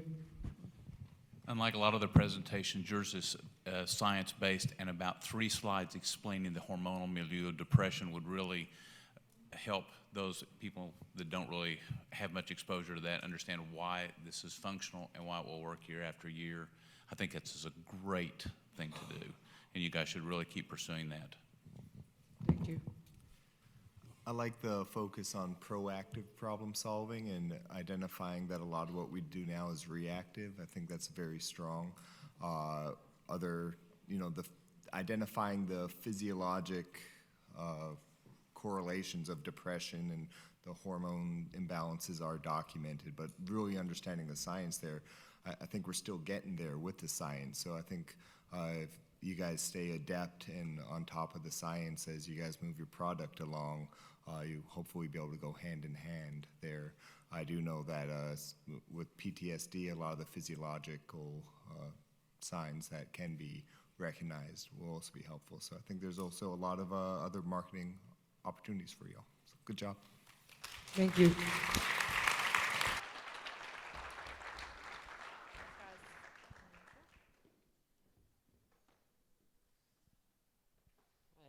Thank you, Team Noor. Our 10th team is the professors from St. John's Anglican College in Queensland, Australia. Their innovation, Professor Pressure, is a wearable form of smart technology that will be revolutionary for our growing construction industry. Please welcome the professors.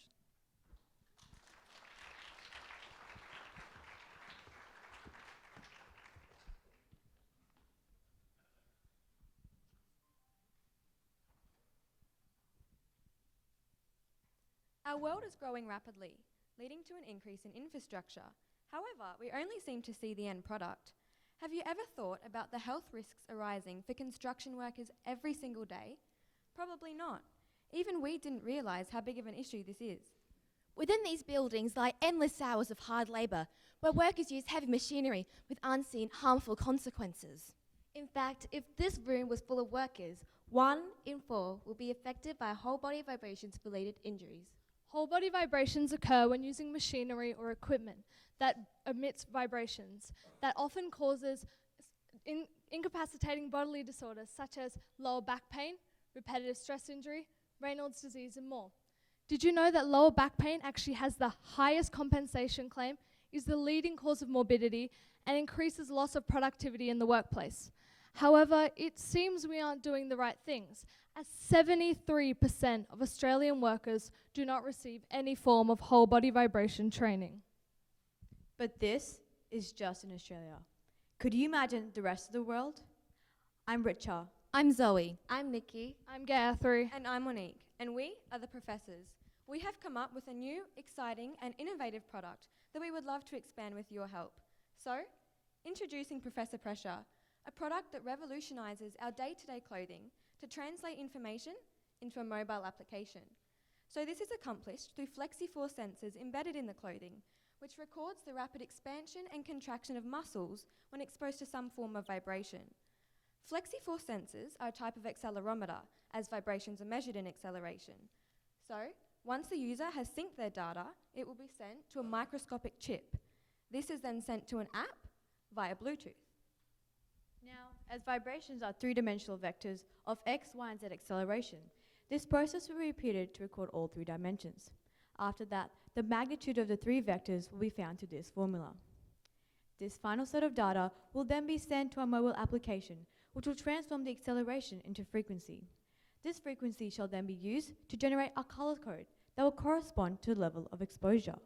After the sensors has been assigned a colour, these colour-coordinated points will then be displayed on an app, therefore creating an interactive and user-friendly option for a wearer and doctor. Interactive features include considering the weight, age, and height of the user, as well as what equipment they are operating at the time. The time that the user was exposed to the vibrations is displayed on a graph, which is reinforced with statistics and more graphs. According to what equipment the user was using at the time, the app will alert the user when they have reached their exposure limit, which is determined by legal values, therefore giving workers the power to prevent injuries by seeking early diagnosis and creating a more ergonomic workplace. However, at this stage in achieving our goal, we have created a prototype mobile application and glove. In addition, we have an Arduino as an alternative option until we have received enough funds to purchase the Flex sensors. The Arduino, along with the Google Science Journal app, behaves as a sensor and microchip. This will then be uploaded to our server, the cloud, and then to an Excel program. This will then be repeated to then display a graph and a color-coordinated traffic light image. The clothing element of our prototype is represented by a glove and graphical representation. Now, you may be questioning the comfort of the suit. However, comfort is ensured by 3 main aspects: dry fit activewear, which allows sweat to evaporate; gel padding, which increases comfort and support; and mesh layer, which allows airflow, as well as durable nylon, which will protect and integrate the sensors to form a microelectronic textile, as seen above. Therefore, all the layers come together to create an elegant but intricate design. So soon, we hope to create a complete and large working prototype through funding from crowdfunding as well as sponsorship. After that, we hope to consult safe organizations to further promote and distribute our product to our target market. The short-term target users are currently Australian labourers. However, after further development, we plan to expand to larger global organisations.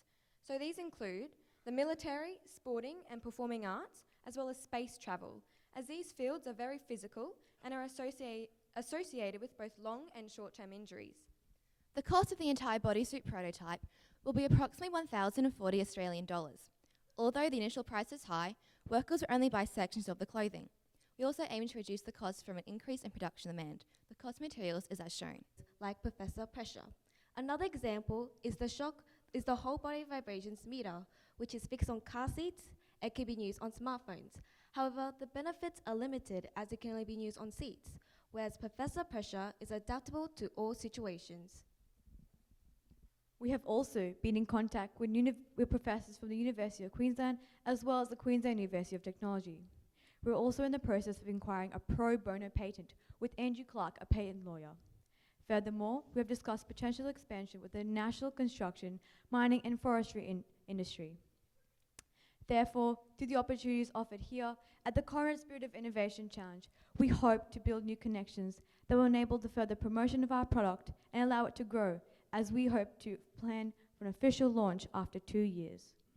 With Professor Pressure, workers will no longer dismiss these injuries, and no longer will 1 in 4 people be disadvantaged by this problem, as our team strives to create a safer and healthier workplace for every single worker. Workers often don't know about whole body vibrations and how they are putting their own lives at risk to build and facilitate ours.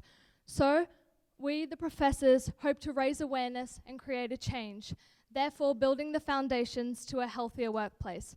So judges, no pressure.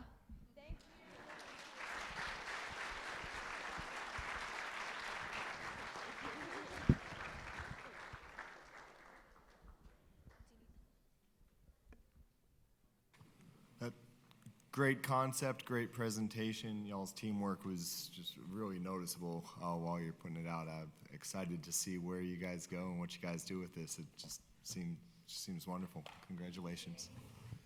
You know, identifying a problem is only step one. Quantifying it is actually the thing that makes intervention happen after that. So I applaud you guys for number one, figuring it out. Number two, actually trying to quantify it. And I'm sure helicopter pilots in the future will be vibrating their engines. Thank you so much for that.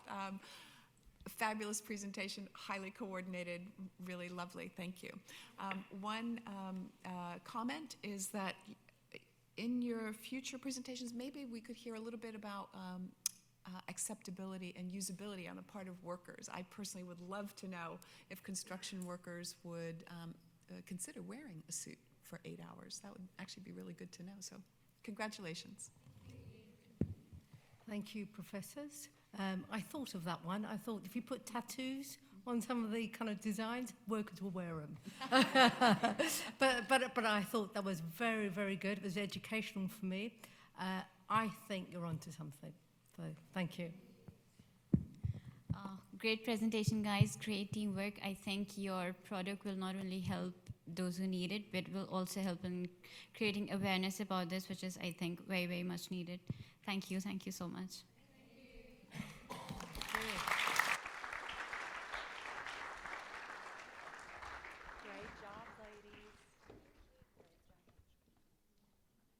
Thank you, professors. Our last team is UniHealth from North Carolina School of Science and Mathematics in Durham, North Carolina. Their innovation, EpiApp, is a low-cost mobile app that aims to track the spread of infectious diseases in real time. Please welcome UniHealth.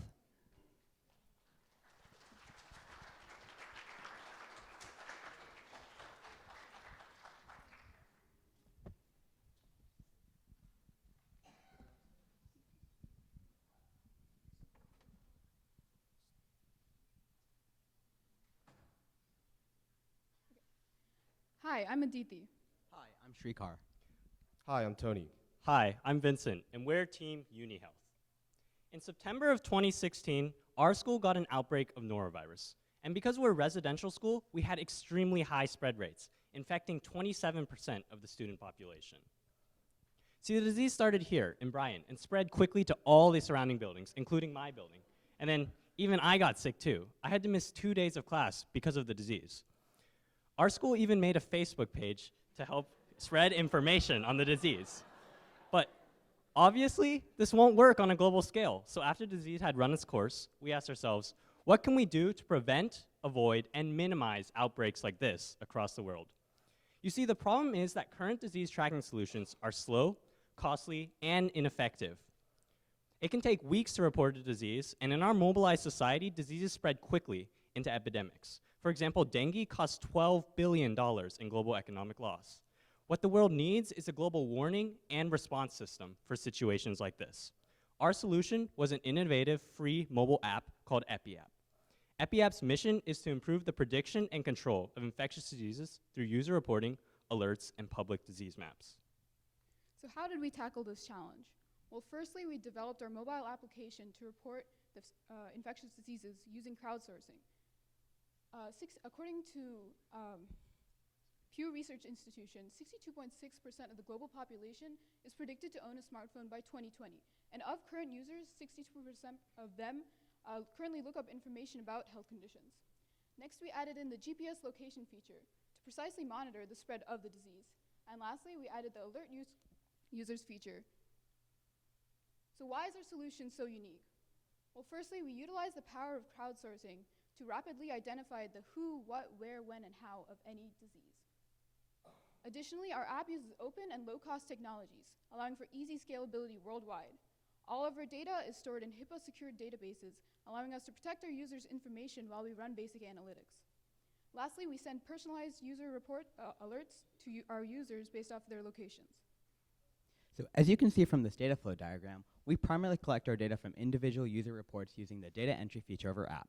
In addition, we leverage public data from the CDC and World Health Organization, which is all fed into our EpiApp Google Cloud database. Now, we export three main things from this database.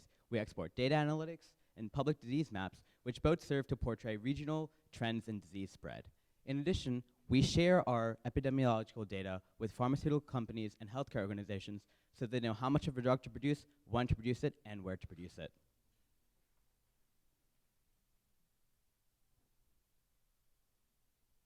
So this is supposed to be a live demo of our app. Was an embedded video. Okay.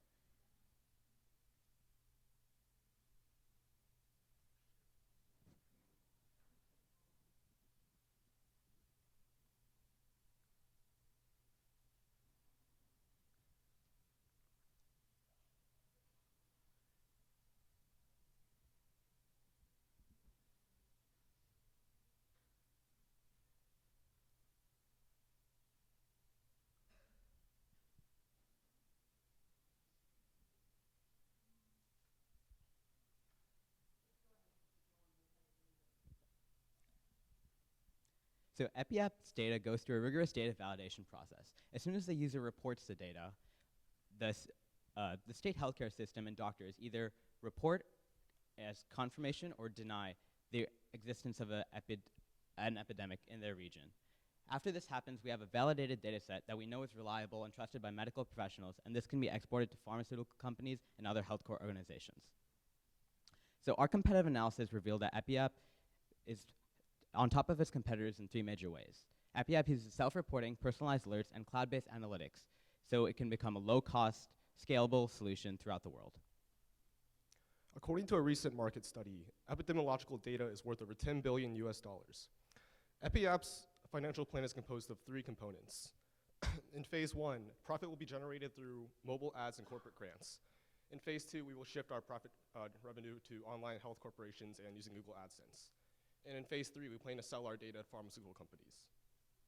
To summarize, EpiApp is built upon three core pillars: crowdsourced data, personalized alerts, and cloud analytics. EpiApp is the world's first disease surveillance technology to leverage the power of crowdsourcing to revolutionize the speed and accuracy of disease tracking. EpiApp's personalized alerts prevent the further spread of a disease, as well as reducing an outbreak's social and economic impacts. And EpiApp's cloud analytics enables the speedy dissemination of critical disease information. As we continue our development of EpiApp, we first plan to complete the market version of the app, as well as a web application. We then plan to conduct market research to gain a better understanding of what users would like to see in EpiApp. In 2018, we plan to release EpiApp to the public and partner with other nonprofits. In 2019, we plan to begin selling our data to pharmaceutical organizations. And in the future, we would like to expand operations to other countries and regions. And once we presented our idea to Dr. Chu, a professor of epidemiology at Duke University, she believed the app would be very effective at combating infectious diseases around the world. EpiApp is not only profitable, but it is also a revolutionary step forward in the field of epidemiology. Invest in EpiApp and help save lives, one case at a time. Thank you.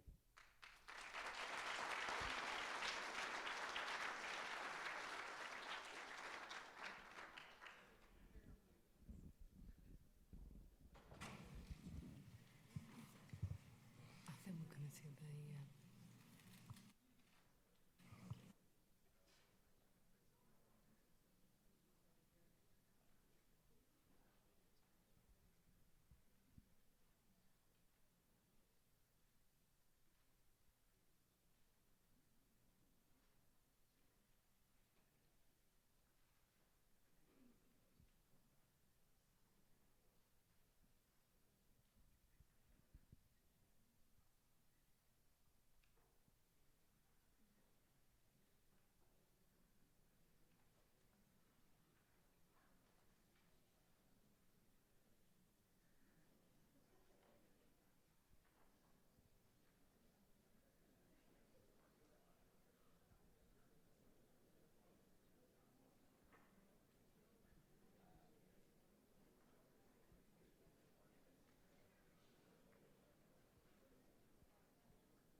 Okay, all right.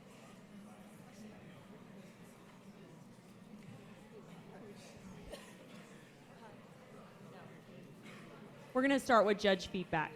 Okay, thank you very much. Although we haven't quite seen EpiApp work in terms of real life one, first of all, the market, absolutely. It's very imperative. There is a real moral and social imperative for this application. Acceptance will be important and the integrity of the data, but very exciting. Thank you very much. I want to congratulate you. Prediction and prevention of infectious diseases are, of course, incredibly important in our country and globally, so thank you very much for choosing such an important topic. I'm hoping that when we look at the prototype that I'll be able to understand a little bit more what kind of data you're collecting, whether it's symptoms or diagnosis, because I think that is the heart of the technology. So I want to thank you very much for your wonderful presentation. Thank you. You four did a great job. Agreed, great job.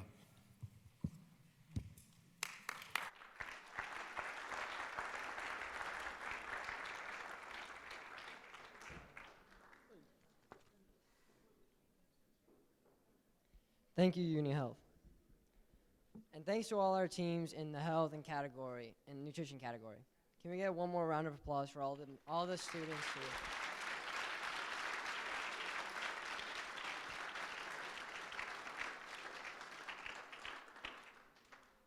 Winners for each of our Power Pitch categories will be announced at the award ceremony on Saturday afternoon. Next up are the cyber technology and security Power Pitches. But before that, we're going to have a little break. There will be snacks in the lobby, and there will also be garbage cans. Please make sure to throw away all your trash, not to leave any. And if you bring it inside, please make sure to throw it out when you leave. Be back by 3:35.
a nice break? Nancy says, thank you. Okay, so I just wanted to kind of clear up a few things. I know we have some nerves in the room, especially for the next group, just with the technical issues that we did have in this last segment. So we do apologize for that. I want you to know I have 2 people up in the booth, and they are working very hard to make sure that all of the presentations are going. A note for tomorrow, the team... Serve it. All right, y'all really made yourselves look bad after that, okay? They said, just kidding. Okay, so for the teams tomorrow, tonight we are going to go through your presentation. How many of you guys get our finalist email that we send out? Hopefully all of you. Okay, so all of these videos needed to be embedded into your presentation. When you hit the next button or click, the video needed to start on the next slide or when you click it. So when you guys are up here, just be aware, if you have programmed your presentation to click for it to play, give it a second. I think we've got some nerves, and so we're just clicking too fast, so just give it a second and see if it will start playing.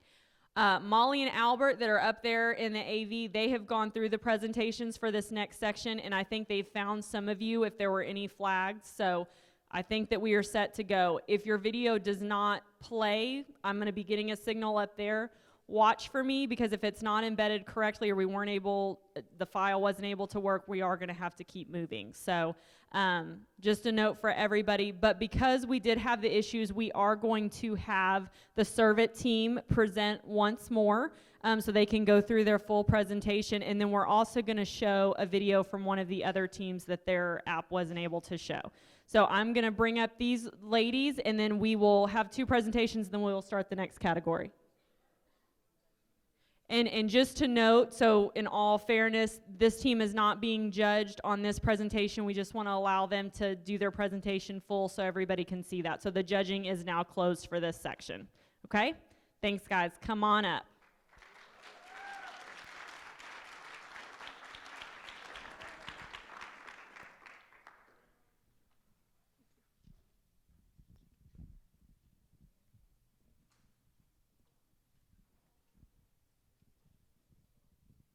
Okay, so hopefully you all are not tired of seeing us again. But I'd like to thank everyone in the Conrad team for allowing us to, present again.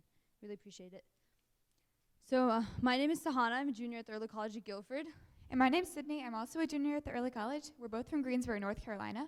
And today we're here to talk about the problem of food insecurity in locations deemed food deserts. Food deserts are areas where low-income families don't have access to healthy food.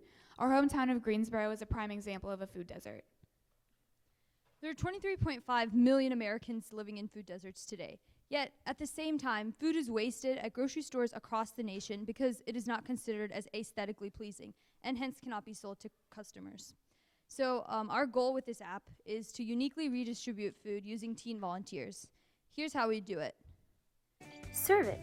Our intuitive app provides a simple yet powerful interface for teens, grocery stores, soup kitchens, and needy families. Using our app, grocery store managers enter food items they need to dispose of every day. This is sent as a notification to soup kitchens who accept the food, which is then prepared and served to needy families. Teens enter their availability to drive. The app uses scheduling software to generate which grocery store to pick up from and which soup kitchen to deliver to. The app will get food to the families in need, help store managers dispose food at no cost, and help the teen get their driving hours. Soup kitchens can plan and organize what and how much to provide for a given day. Finally, it will address the problem of food wastage. We've created a simple, intuitive, and efficient app user interface. What you're looking at right here is the registration page that each user fills out only once. The app knows who you are after that. We use standard mobile registration modules and an online database to store registrative and ongoing transactional information.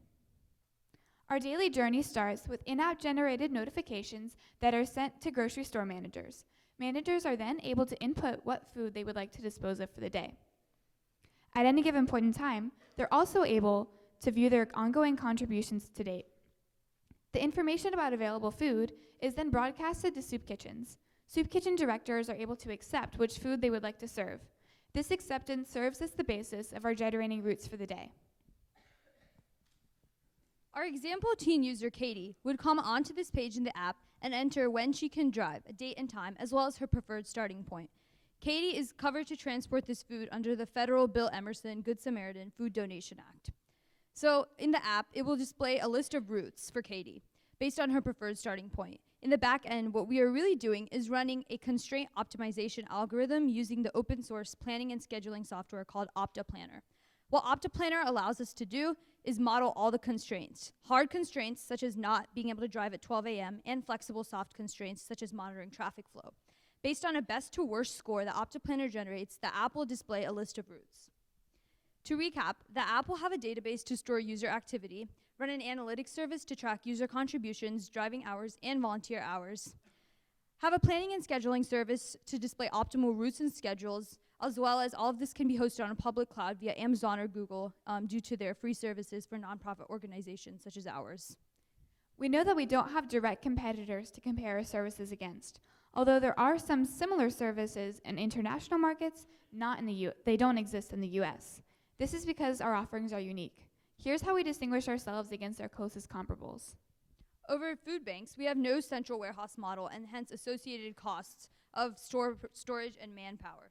Over teen volunteer organizations, teens get both their driving and volunteer hours from our service.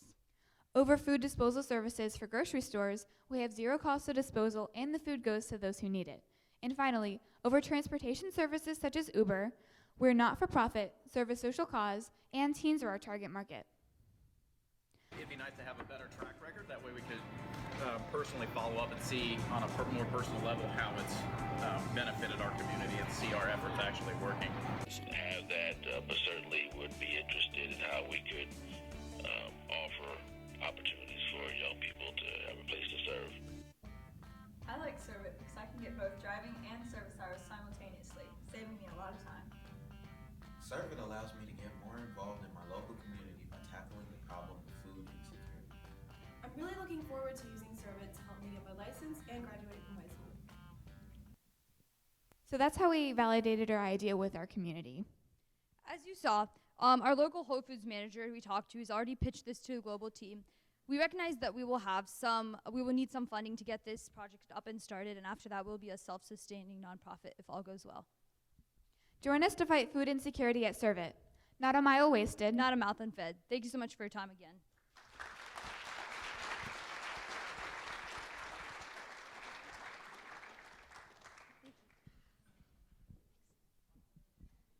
All right, one more to just warm you guys up before we go to cyber. So UniHealth is going to come up and we're going to play their video from earlier.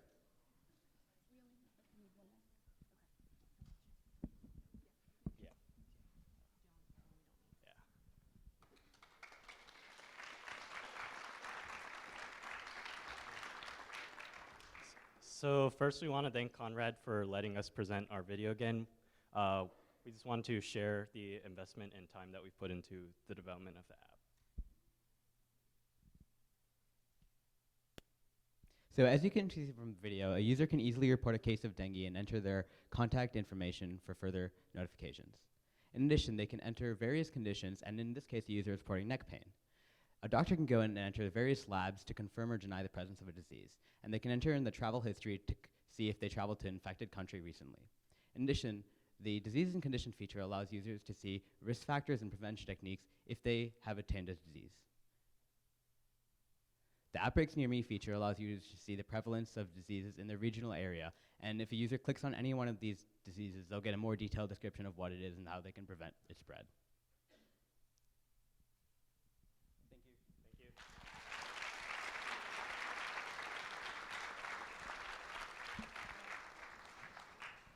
All right, and now for our regular scheduled programming. Judges, if you don't mind taking a seat, we will get moving with our next category.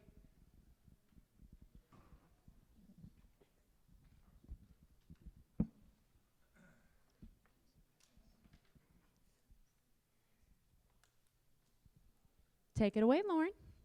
Welcome back, everyone, and let's get back to the fun. I'm Lauren. I'm from Gulliver Preparatory School in Miami, Florida. This is my third year participating in the Conrad Spirit of Innovation Challenge, and last year I was lucky enough to present up here for the Energy and Environment category for our Project GEM.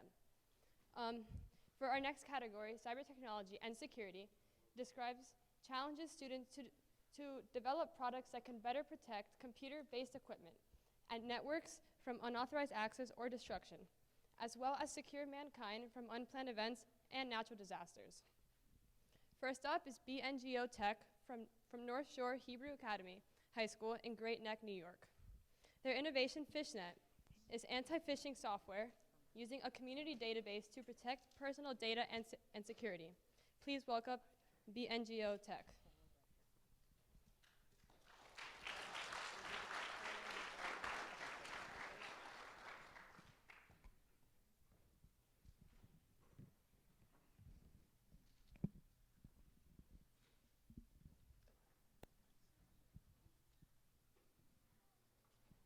Hello, everyone. Don't worry, we have no videos. My name is Ben Gilman. And I am Noah Oberstein. We're juniors from Long Island, New York, and the co-founders of Bingo Tech. I believe many of you, if not all of you, are familiar with this site, the Facebook login page. If you were to open this site from a link that your friend sent you, that you received in an email, or that you found anywhere else online, I'm willing to bet that many of you would log in without a second thought. It's Facebook, after all. But if we look a little closer, we can see that this site is not Facebook, but one that looks just exactly like it. And if you were to put your information in these boxes, your information would be sent to a hacker. The hacker would have your username and password and access to your entire account. End of story. There's absolutely nothing you or the website can do to stop it. And it's not just Facebook. This could easily be your Amazon or even your bank account, leaving the attacker with complete access. This is an example of a common phishing attack. Phishing attacks have cost $9.1 billion to global corporations. The number of phishing attempts are on the rise, having increased over 250% in 2016, along with several 100,000 unique phishing websites created. Research shows that a new phishing attack is launched every 30 seconds, and 85% of corporations have been compromised in some way by phishing. So let's revisit the situation we showed you before. This site looks exactly like Facebook, but it's really evilhackerwebsite.com. What if instead of sending all of your information to a hacker, you saw this instead, alerting you to what the site really is? Fishnet is a browser application designed to prevent the types of phishing attacks that we just showed you. Whenever a user tries to send information to a new site, Fishnet will alert them first with a pop-up notification. The notification shows them the true identity of the site and gives them the opportunity to choose whether the information should be sent or not. Fishnet saves a personal list of allowed and disallowed sites for each user. The white list of allowed sites prevents a pop-up notification from bothering users once he or she has already allowed them, while the blacklist completely blocks the site, restricting the user from visiting it again. There's an additional layer of security added with another aspect to Fishnet. Whenever a user reports a site, that site is added to an online database available to all users. If a site has been reported more than a specific number of times set by a user, then the site is blocked for that user. This gives users of Fishnet a herd of strength, and the more users it has, the stronger it will become. Fishnet aims to give its users as much security as possible without restricting their browsing experience. Fishnet users are free to visit whichever sites they want without restriction. If a site tries to get information from a user, then Fishnet makes several decisions. If the site is on the user's personal whitelist, then the information is allowed to pass through. If the site is on the user's personal blacklist, then the information, along with the rest of the site, is blocked. And if the site is on neither the whitelist nor the blacklist, then Fishnet will display the pop-up notification that we showed you earlier, and the user can tell Fishnet which action to take. Fishnet's most important asset for security is its online database, which contains information on reported sites. For example, if evilhackerwebsite.com has been reported about 400 times, then the database stores this information.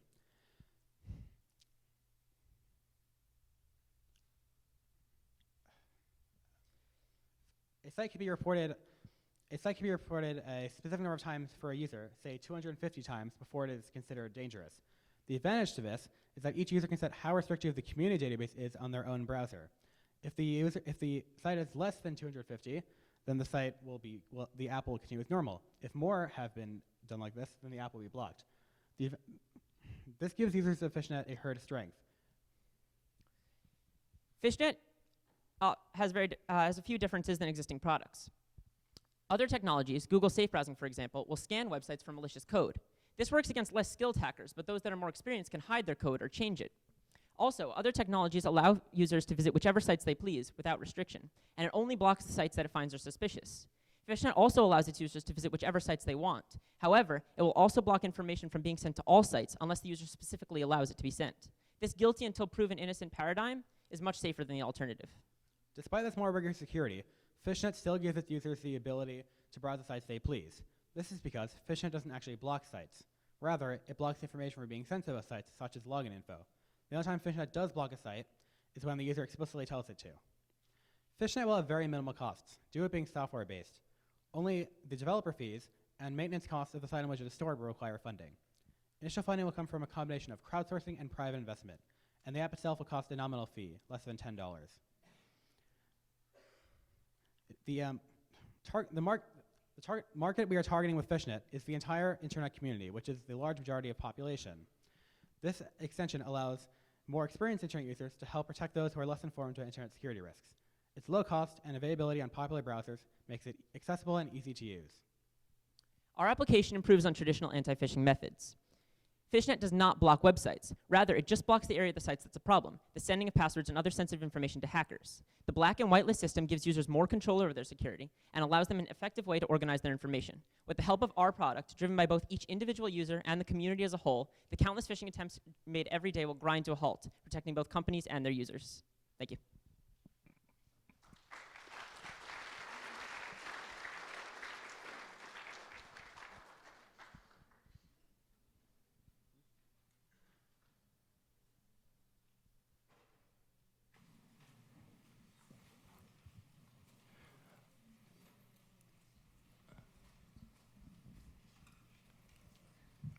I like that you're attacking this problem because this is the most prevalent attack vector for infecting machines on the internet today.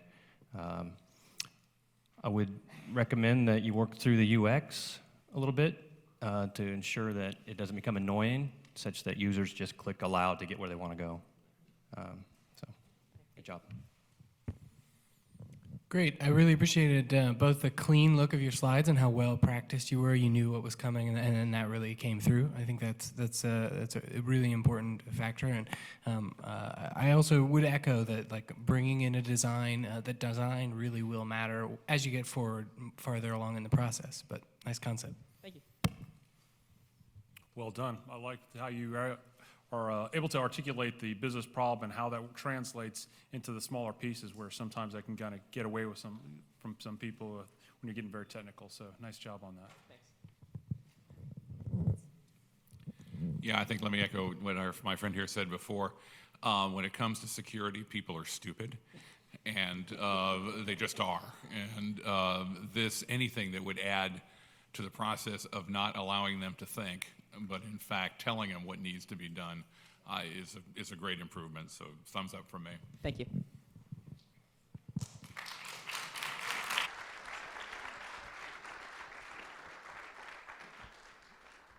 Thank you, BNGO Tech.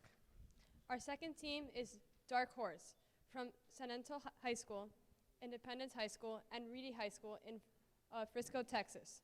Their innovation, Pro Retina, is a wearable device that prevents if a child is in close proximity to or taking narcotics or other controlled substances. Please welcome Dark Horse.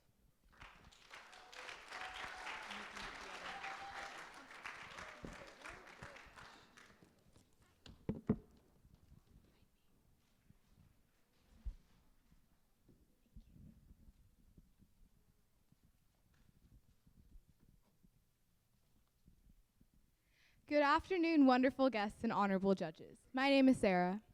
My name is Anshul. My name is Deepika. Wait, guys, where's Alia? Do you guys think it's the drugs again? I mean, knowing Alia, it probably is.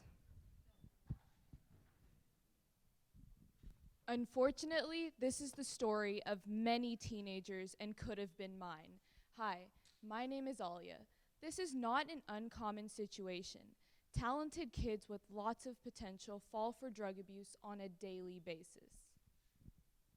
First of all, just how deep and widespread is the problem of drug abuse? Until he became hooked on cocaine as a junior in college. Most alarming heroin statistics is the number of teens who use the drug. Teenagers are abusing from drugs. Teens battle with drug abuse. Fall victim to drugs. Abused drugs. Abused drugs. Drug abuse. Drug use. Using drugs.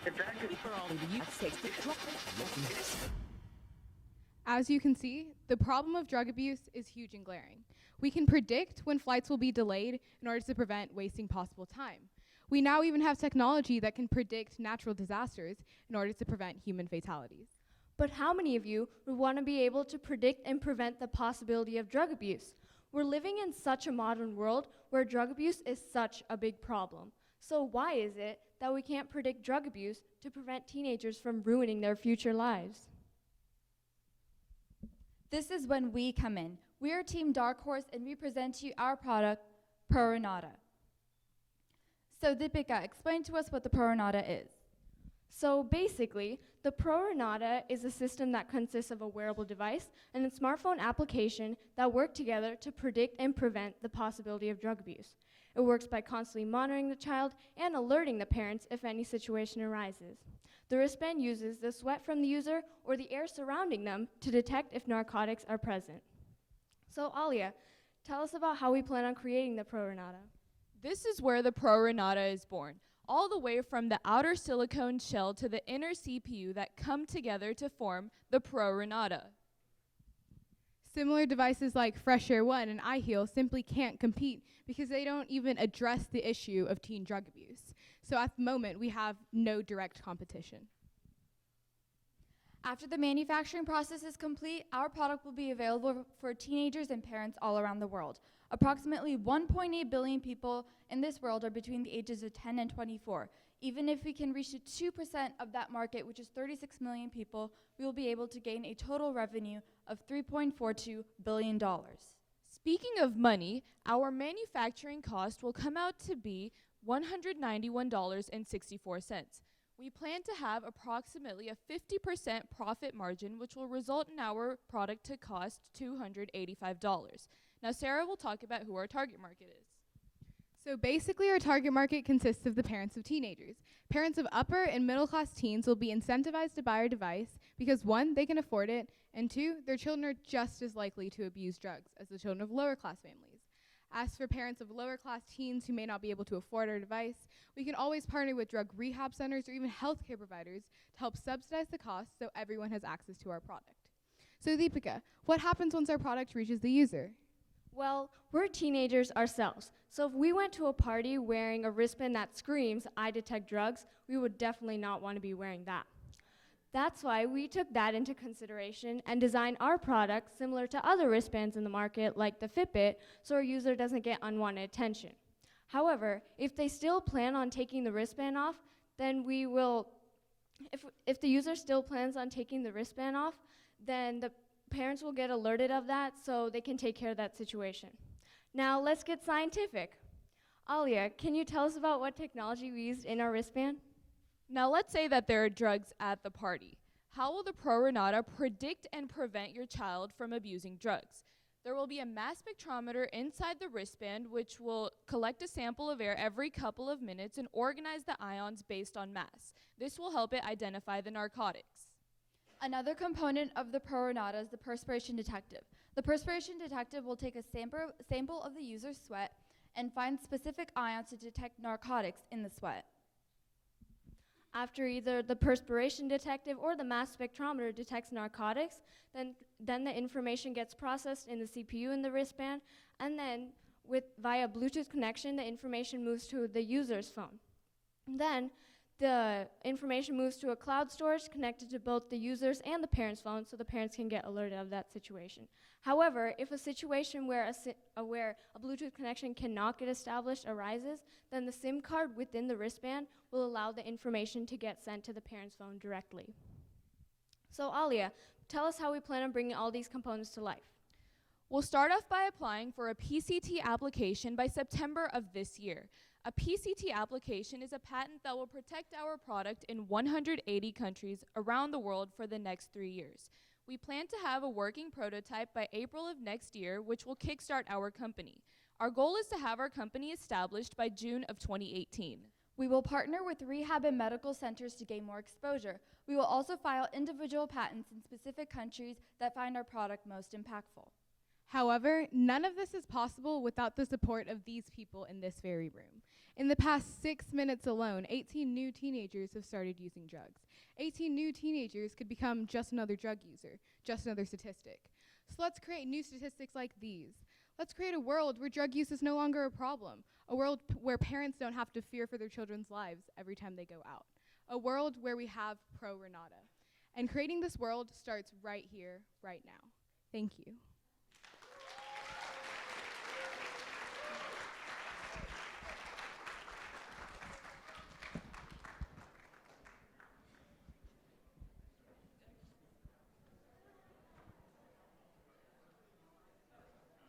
Shut up. First of all, great presentation. Second of all, I'm glad I was living in the 70s before you guys were around with this, because I would have been dead. And the third thing, I've got to tell you something. I sit on a lot of venture capital boards, and I'm really impressed by the numbers. The fact that you guys really went through, I must tell you, seriously, you did much better than a lot of firms I have seen who are really sitting in front of us asking for millions of dollars. So very well done. I agree with what Ron has said. It was a wonderful presentation. You were clearly prepared, enthusiastic. You know your product, you know your market, and it was a great job. Good luck. Yeah. Again, kudos. I like that you guys came up with something that's, maybe not as popular, but something that's obviously very needed. So I commend you for the topic that you picked in the presentation. Wonderful. Thank you. Great. With 4 different folks, you have a big hurdle to climb to really divide things out evenly, and I think you've really thought through that well. It was clear that everybody had a big role, and I appreciate that. I also really appreciate you naming the other products in the market and providing some detail about that. I think that's an important factor. It's a great presentation. You obviously spent quite a bit of time preparing and getting your story and your message down to how you liked it. I love the product. I'd buy it for my teenager. So, good job.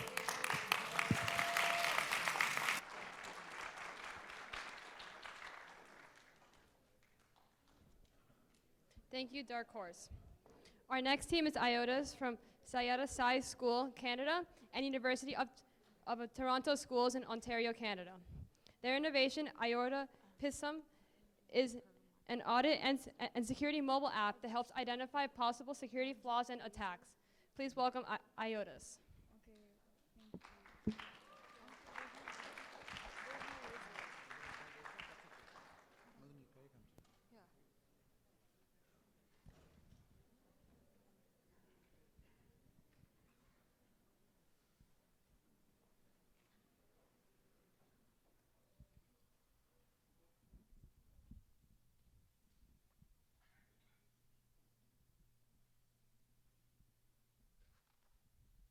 So good evening, judges and audience. My name is Ranjana. This is my partner Madhu. Bonsoir, tout le monde.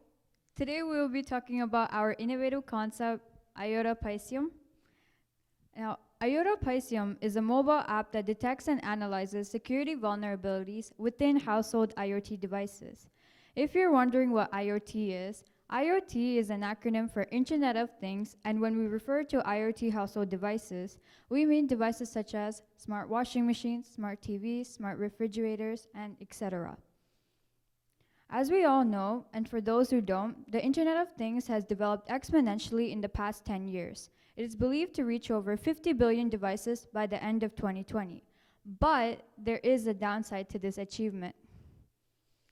In the modern era, customers fall prey to technology's advancements without knowing the cons of the product. These are some of the issues that customers face every single day. On October 21st, 2016, there was a security breach on the internet that left millions of users in limbo. This breach took down many major websites such as Spotify, Amazon, PayPal, resulting in a loss of more than $50 billion. And one of the major causes was due to security cameras. Here's a visual to help understand the problem better. Mirai is the name of a malicious program, also referred to as a worm. It targets the smart devices within your home network. Mirai has been used in some of the largest cyber attacks ever recorded. In 2016, hackers managed to infect thousands and thousands of household connected devices like printers, baby monitors, cameras, and smart refrigerators, just like those you may have around your home. They took control of smart devices and used them to flood the servers of an important internet infrastructure company, with malicious traffic appearing to come from millions of internet locations. Many major websites became unavailable to users in Europe and North America. That's what's called a distributed denial of service attack. Flooded with tons of lookup requests for web addresses, servers can't cope with the traffic. They stop working, and the websites they're supposed to send traffic to become unavailable. So, when we heard about this attack, we tried to search for a solution. But there was no solution. No one was addressing the issue. So instead of waiting for a solution, we made our own solution. And that solution is the IOTA Pisceum mobile app. Our mission is to secure the world's IoT devices. But first, we'll start with the world's household IoT devices. Now, to go into a brief overview of how the app works, after you launch the application, it will connect to your home network and discover all connected IoT household devices. Then, the IOTA Pisceum app scans devices to identify vulnerabilities, interacts with its cloud database, and provides a final recommendation report to its user.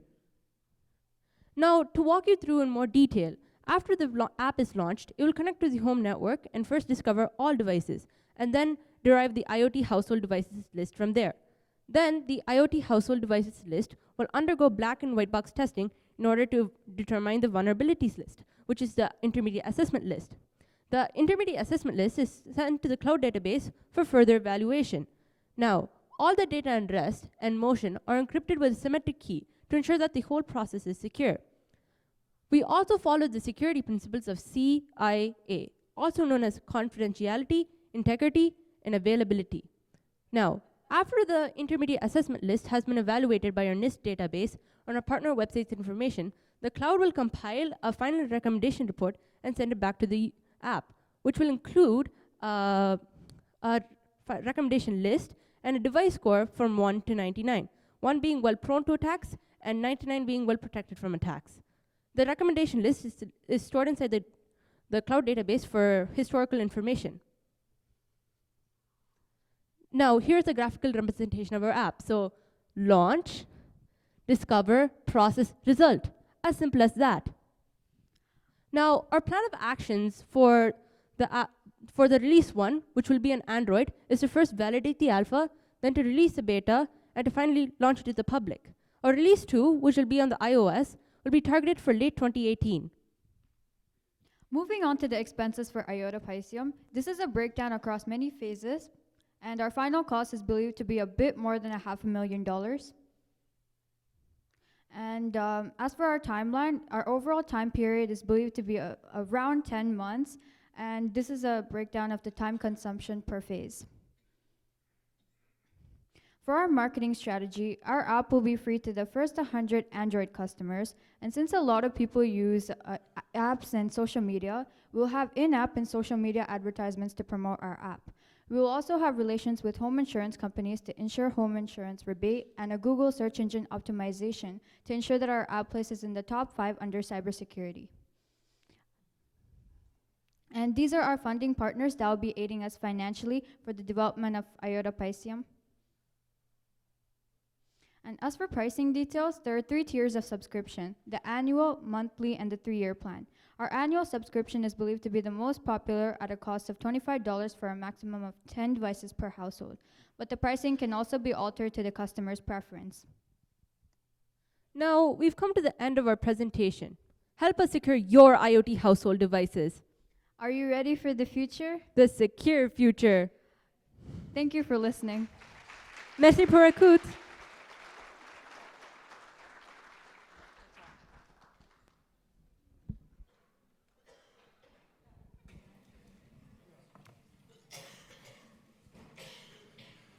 This is a great problem space to tackle. These devices are the most unsecured devices on the internet today, mostly because people don't know how to change their default passwords, and that's where kind of the core root of the problem is. A couple of things you might want to think through. You're going to have a large diversity of hardware and protocols you're going to have to manage as you're scanning these things and working through recommendations for those. So that'll be kind of a challenge to overcome. The other thing, your licensing model. Just for example, I've got around 50 IoT devices in my home. I might be on the upper end, but as we move forward over the next number of years, I mean, it's going to be more and more common. So give that a thought. Good job. Great, really, really good, well-designed presentation. You guys are so confident. I really appreciated that. Yeah, the IoT is obviously something that's we kind of will look at as a ticking time bomb in the next couple of years that most people don't understand. People don't understand because they get these neat things. You know, now you have a Wi-Fi connected blender. You know, it's just going to get crazy over the next couple of years. So I love that you tackled this item because it's huge. I love it. Keep working at it. Thank you. Great presentation. You guys clearly know your stuff. I have one suggestion to, and I think he mentioned it, make sure you consider the number of devices and the other level of technology and peripherals that will need to be included in that. My phone just told me you did a good job.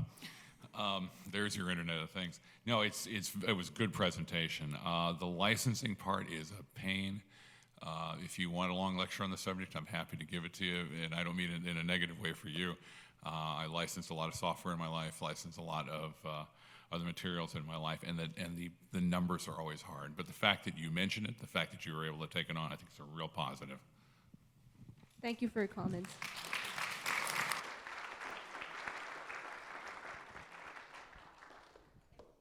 Thank you, IOTAS. Our first team is Reb from Dublin High School in Dublin, California.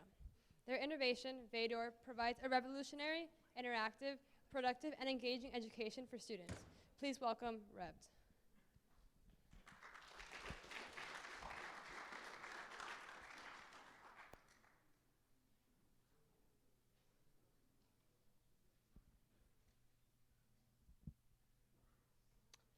In the United States alone, 50 million students attend K through 12 education, but only 20 million students attend a college or a university. How could there be such a large disparity? That's exactly what Vader is trying to solve. Good afternoon, my name is Vignesh Siva. My name is Yogesh Gopal. We're the co-founders of RevEd, the creators of Vader. So we first observed 4 main problems. So the first one was career preparedness. So we observed that 60% of students would either fail a class, fail a test, or not really understand those concepts. So we really wanted to solve that issue. And the second main problem was teacher education innovation. So we talked to multiple teachers and they told us that the technological education market is constantly evolving and they're not able to understand these topics. And the third main problem was overcrowding in schools, where we observed that 15% of schools in the United States are overcrowding. That leads to an increase in the teacher to student ratio that ultimately leads to a decrease in the quality of education. And our fourth problem was the school to prison pipeline, where we observed that 60% of minorities, including African Americans and Hispanics, which are the foundation to our economy, ultimately drop out of high school and go to prison sometime in their life. So to understand the problem, we must first analyze the factors that feed into it. About 65% of students in classrooms are visual learners, but about 70% of lessons taught in classrooms are in the auditory format. This means over half the classroom is not being taught in the correct style. And we also see that the average retention span for a high school student would be about 1 hour. How is this enough to prepare them for higher education? RevEd believes that the future of education is possible today. So we really wanted to look at the market trends. So we first looked at the education that was about 10 to 15 years ago, which was just using traditional textbook methods. And then we moved to computers. And then we believe the future is through virtual reality. So that's why our mission is to provide a free world-class education today for the leaders of tomorrow. So we created an AR solution. So essentially what this is, it's a really concept-focused solution that allows the individual to really interact with the topics. So as you see on the screen, you see that there's a sample of the first part of the solution, which is the augmented reality, and it's showing how you can scroll through multiple different systems in the human body. As you move from the skeletal system to the excretory system or the muscular system, the student is able to choose what they want to learn rather than just read about the specific systems. So the second part of the solution was the VR solution, which is a really interactive and immersive way to learn. It allows the students to really look into the bloodstream or the nervous system rather than read about it. So both of these solutions can be combined into a mobile application that we've created that ultimately allows the individual to choose whether they want to use augmented reality or virtual reality. And this is a self-paced way. So our unique value proposition is essentially that we are ripe. We are revolutionary, interactive, productive, and engaging. So these factors really allow the customers to really be able to interact with our software. So of course we had to test the feasibility of our software, right? So we put our program into multiple different schools in the San Francisco Bay Area, and we put them into mainly science-based classrooms such as AP Bio classrooms or honors anatomy classrooms. And we saw higher retention rates on the material taught, higher test scores, as well as a better understanding of the material that we taught. And then the current market cap for virtual reality is about $5.8 billion. But by 2020, it's expected to hit about $120 billion. But by 2022, it's expected to hit about $160 billion with 100 million users. So that really means that there's massive potential for us to take a niche out of that market, as there's so much market cap that's available. So we really wanted to look into a market analysis. So that's why we spoke to multiple different teachers in our area and different districts, and we found out that 85% of teachers wanted to use virtual reality. Only 2% of teachers admit to actually using the software. We believe that it's because there's a notion that virtual reality is hard to attain. But it's as simple as downloading the application from the App Store and using a product such as Google Cardboard, which is only about $10, and utilizing the student's own mobile phone in the classroom.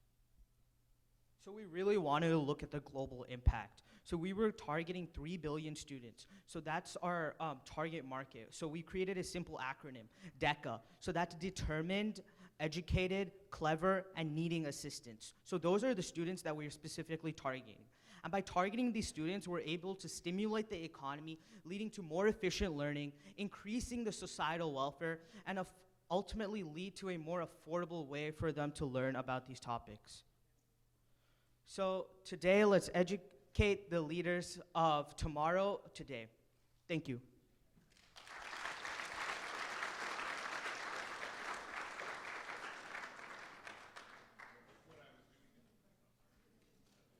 What I was doing down here with my cell phone was looking at the New York Times website that has virtual reality on it. You've hit a real soft point and a good one. The educational system has not improved since the 1800s.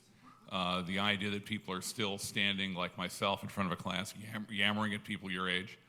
The MOOC and the online systems haven't been particularly effective. They're often very difficult to work. I love VR. I've got my Google at home. I use it all the time. Great idea, guys. Great idea. Well presented. I agree with what Ron said. Anything that is enhancing our education system is a great product, and you guys have done your research, done a great job. Obviously, kudos. I think you guys did a wonderful job. This is obviously an age-old problem that we have, and this is also, you can see the benefit of this, where new students will be able to have a gas pedal on what they can learn. You know, they're not limited by the traditional classroom learning where it's auditory. This visual learning could really have an opportunity to just have everybody like a whole new paradigm of how we're teaching things in the classroom. So, tremendous. Love it. So I was completely prepared to work in education. I was completely prepared to say, you really should have tested this in a classroom. And there it was, your testing data. I was so impressed. I was blown away. So really, I broke the mic. I was so blown away. There we go. Sorry, guys. But I was so impressed by that. And in general, your presentation was really very strong. It's a great presentation, well thought out. I enjoyed listening to it. I like how your approach seems to be a lot more accessible and affordable than some of the other things that I've seen in the market related to this area. And I also like how you're focusing on allowing the user to choose between AR and VR. Obviously, there's a kind of competing technologies in the market today, and they're going to be around for a while, but I do like how you allowed for both. Good job.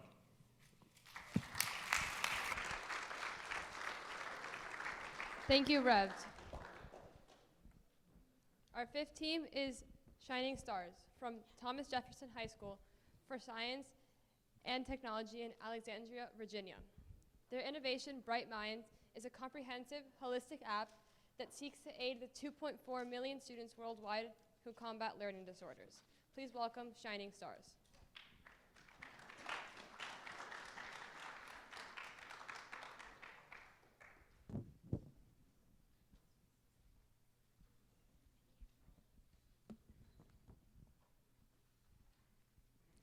Hello, my name is Sheila Iyer. And my name is Sneha Iyer. We are freshmen at Thomas Jefferson High School for Science and Technology. So our company, Shining Stars, was created because of our passion for education and because of our inspiration to help children overcome learning disabilities through fun educational games. Our product is a mobile app called Bright Minds, which was designed to help children with learning disabilities cope with their learning disabilities. So primarily dysgraphia, which is when they struggle with writing, dyscalculia, which is when they struggle with mathematics, dyslexia, which is when they struggle with comprehension, and dyspraxia, which is when they have lack of coordination. So our app is aimed at helping the approximately 4.6 million children in the USA who have been diagnosed with some sort of learning disability. Initially, we are targeting a minimum user adoption of 1.2 million individuals, which is approximately 25% of this population. And after success in the USA, we plan to market our app for use overseas. So our app will have many different games designed to improve a child's comprehension and understanding of many different subjects. It'll be fun and easy to use and understand. It will offer advice to parents and children alike, and will also offer many data collection services. So the Bright Minds user interface will utilize Java and HTML5. And the data services running on Amazon Web Services, the database running on Amazon Web Services will be MySQL. And we also expect to use automated testing tools for integration and regression testing. And our minimum viable product was built using Andromo and HTML5. So our app is very innovative because it engages the users via a platform which is very common, which is a mobile app. It harvests data insights, it provides app updates, and has a store and rewards program. So our app is unique because one, only a few apps exist. And the ones that do exist are simple and only tackle one disability or one aspect of a disability. 2, we target multiple disabilities. 3, we provide instant gratification through the store, feedback, and awards program. And also, we have incentives to keep the child happy. 4, the app utilizes data collection for the purpose of medical analytics. And we also plan to use artificial intelligence and machine learning to analyze behavioral patterns and data to make the app more personalized for each user. And 5, in addition to engaging children, we also engage the parents and help them better understand their child's disability. So as you can see here, the design for our app is very kid-friendly and easy to understand, but it's also educational. So our plan of action is first to create a board of advisors, and then acquire funding so we can hire a development team, then to develop the app, launch them on the app stores, and then collect revenue via advertisements. So the concept of our app was to look at a disability and categorize it for one of the 4 main ones. And then we created a goal for each disability, which we hope each user will attain. Finally, we created fun games to help the user achieve these goals, and we added rewards programs to make it more fun. So for funding, we plan to get funding from grants from public foundations, such as United Way, grants from government agencies, such as the NIH, and angel investors. And we will guarantee a profitable return for all our investors. So our app will be designed using an agile development methodology. The estimated cost for the first year of development is $335,000, and in following years, the estimated cost for maintenance of the app is $205,000. So for ad revenue, we have assumed a click-through rate of 1% based on industry averages, and we also assumed presentations of 200 ads per year, which is actually a conservative value.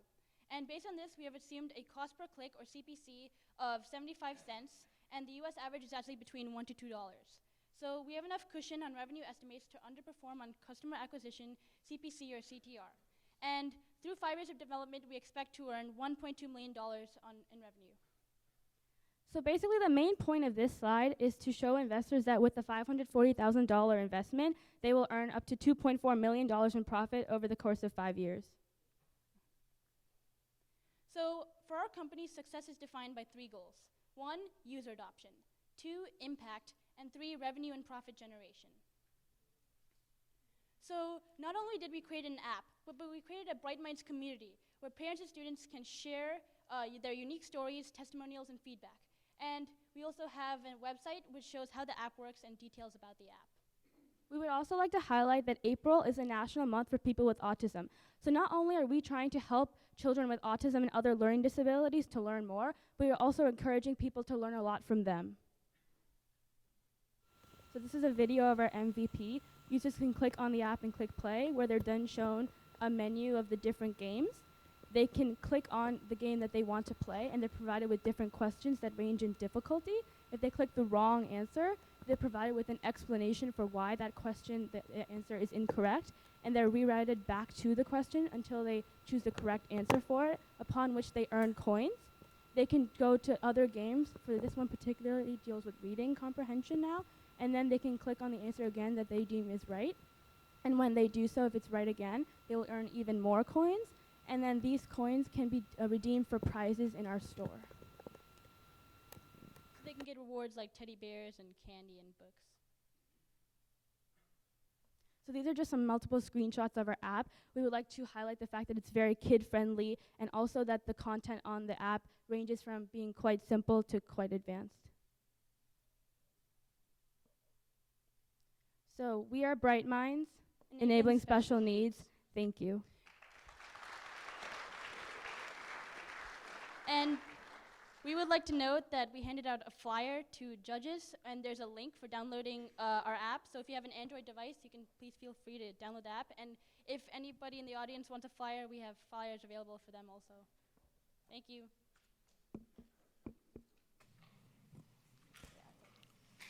It's a great presentation. I certainly appreciate how you're trying to tackle this problem of lowering the frustrations that these children have as they go through the learning education process. So great work, ladies. Thank you.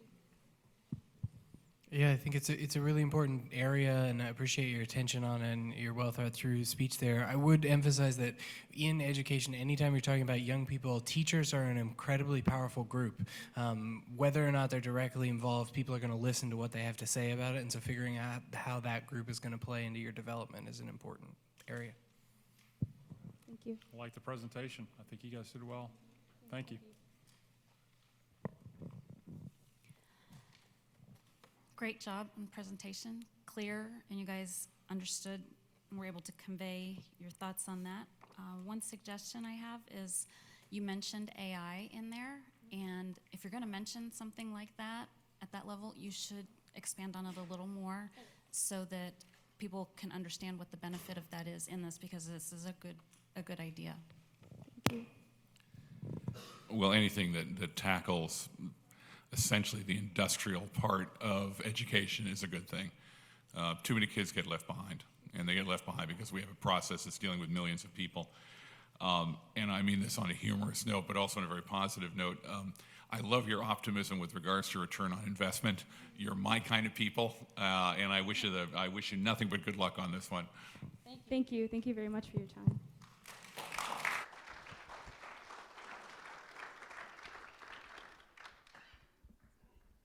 Just a quick reminder that we are asking that everybody stay in here for all of the presentations. I know everybody enjoys having a large audience, so please stay seated. And also, we will do judge feedback immediately after, so if we can keep the chatter down so we can keep things moving, guys.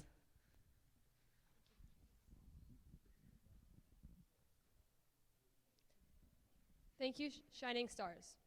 Our sixth team is Simulation Danger from Lange High School in McLean, Virginia. Their innovation, Emergency Escape Simulation, is a computational simulation designed and developed to proactively evaluate emergencies in public and private facilities. Please welcome Simulation Danger.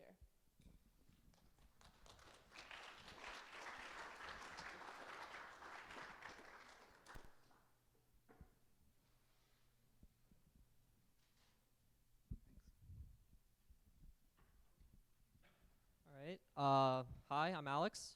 I'm Anna. I'm Daniel. And together we make the SIMDAR team. What really spurred us to establish SIMDAR was the bomb threat in McLean High School. On February 24th of last year, McLean High School received a bomb threat which forced the school to evacuate and shut down. This was the first time it really occurred to us that the threat of terror was present, even in Northern Virginia. What really struck me was how inefficient the evacuation process was and how overcrowded the hallways were.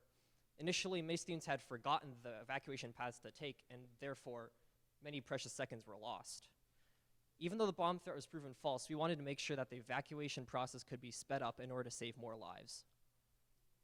And as we did more research, we discovered there was a widespread need for our product. In 2014, according to the United States Fire Administration, there were a total of 380,000 residential fires and 4,000 school building fires, resulting in 2,675 deaths and 12,075 injuries. In 2016, according to CNN, there were a total of 136 mass shootings, 73% of which occurred in businesses, 24.4% occurred in schools, and 10% occurred in government facilities. Now, what did all of these have in common? None of them had a computational simulation in order to ensure the safety of people.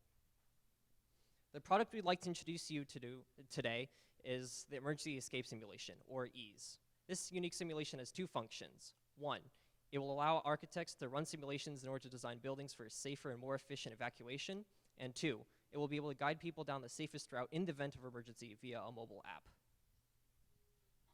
EASE has three competitors: Mass Motion, Flow, and Exodus. Mass Motion and Flow are crowd simulators that simulate activities ranging from everyday work to evacuations, while Exodus simulates fire evacuations. EASE has a competitive edge.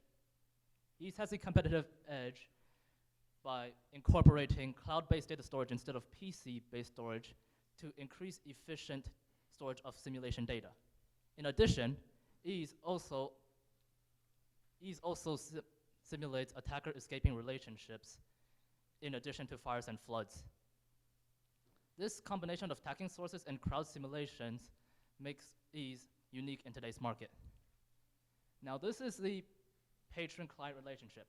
The client submits floor plans, maps, and other client information to EASE, which will run the simulation. After multiple simulations, the results will be outputted into the data analysis engine, which would display optimized escape routes, deficiency reports, emergency communication flow, and client ad hoc analysis reports back to the clients. This is the prototype of EASE. The red dot represents the attacker in the simulation, while the blue dots represents the students. The gray dots represents the students who have been attacked by the attacker. Now here, it shows that EASE is also highly configured to simulate different building layouts. EASE provides simulation packages for 3 different types of emergencies: attacker, fire, and flood.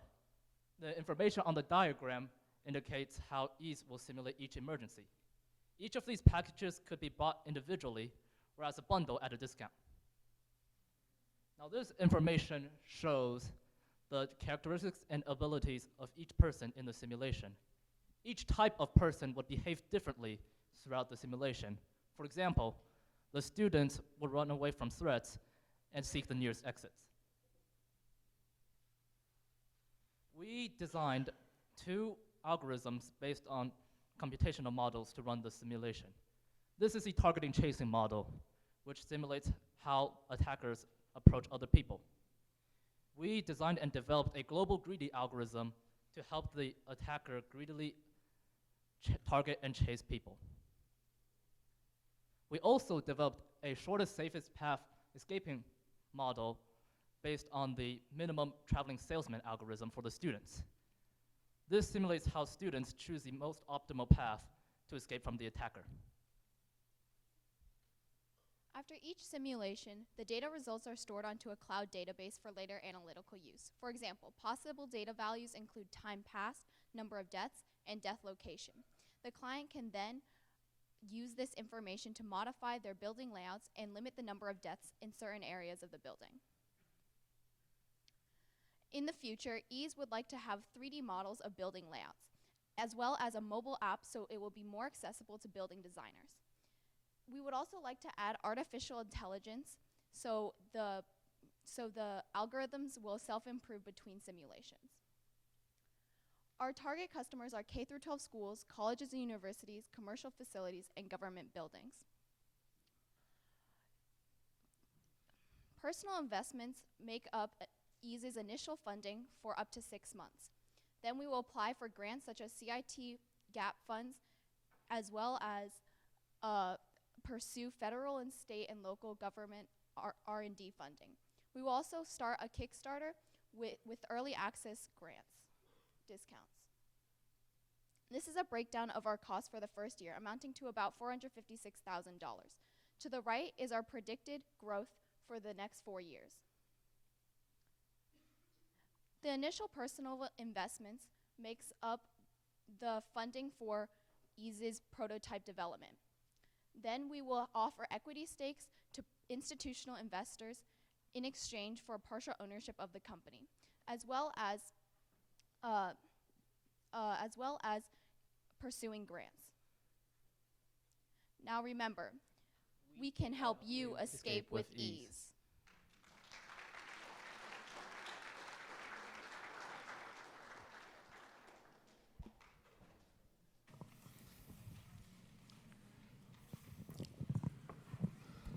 In one of those rare instances, I lived 3 blocks away from McLean High School, and I was there that day when that happened, and there was mass confusion in and around that neighborhood with a lot of cop cars in Fairfax County there very quickly. So this kind of model, I'm sure, would work very well to support that. I have seen some models that have done this, but you guys have done a great job of putting together some different comprehensive packages on it, so very well done.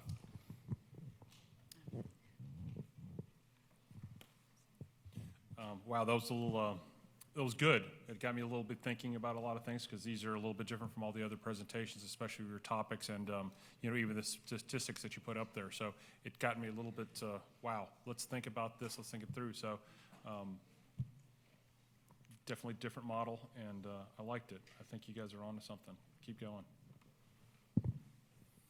I really appreciated it. You did use some visuals very well, mixed in animation and where it needed to happen, and a really good design on there. I think that's all excellent.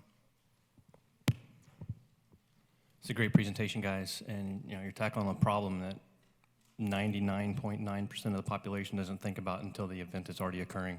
So, good job. Thank you.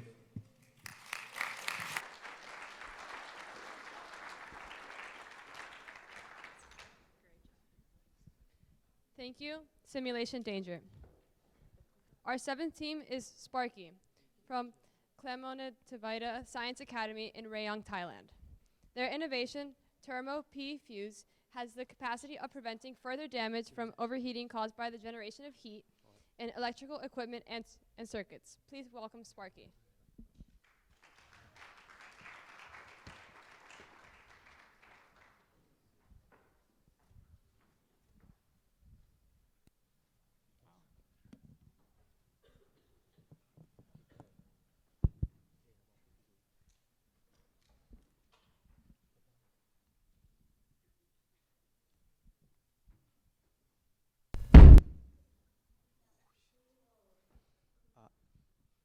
Hello. I think the volume is a little bit too high, so can you please decrease it a bit? Thank you. Okay. Good afternoon, ladies and gentlemen. We are Team Sparky from Thailand, and here's our short introduction video for our product before we get into the presentation. So imagine a small, lovely village with a power station transmitting the electricity throughout the community.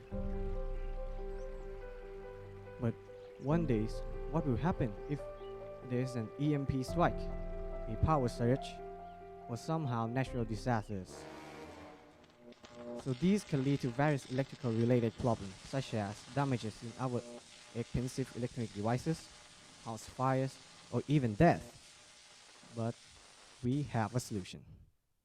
By using our prototype, when the overcurrent exists, the product will be heated and the polymer will expand and shift the pathway up and save our electronic devices from overcurrent. And when overcurrent has passed out, the temperature will start to drop down by itself and the polymer will shrink back to its normal pathway and regain the electricity.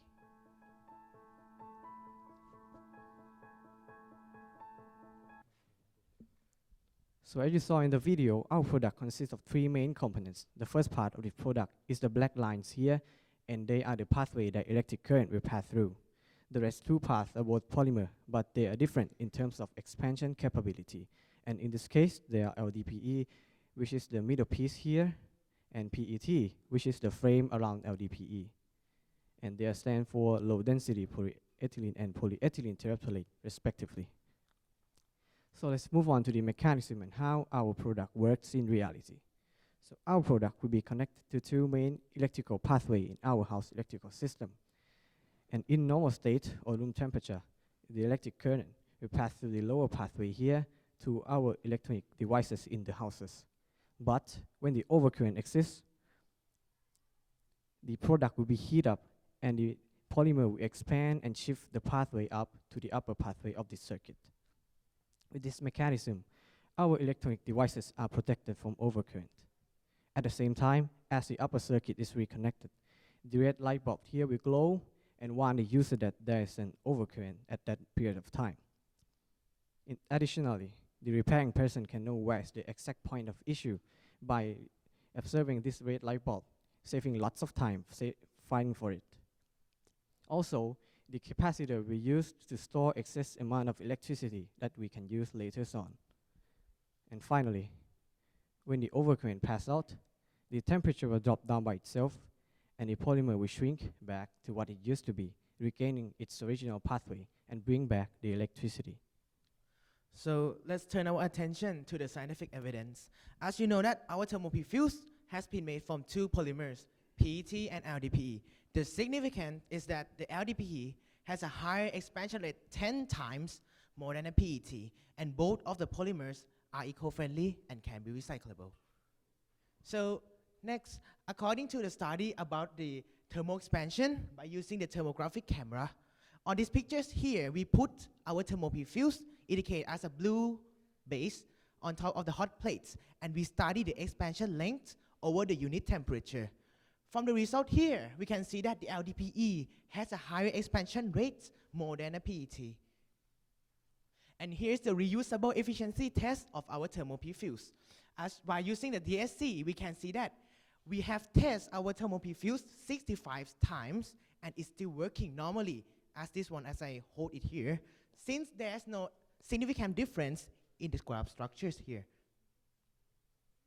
So even though our thermoplastic fuse has been for very low cost, reusable and recyclable polymers, the user will save money, save environment, and also save time, as there's no need to be replaced it, there's no need to find the source of error randomly, and it is easy to be installed.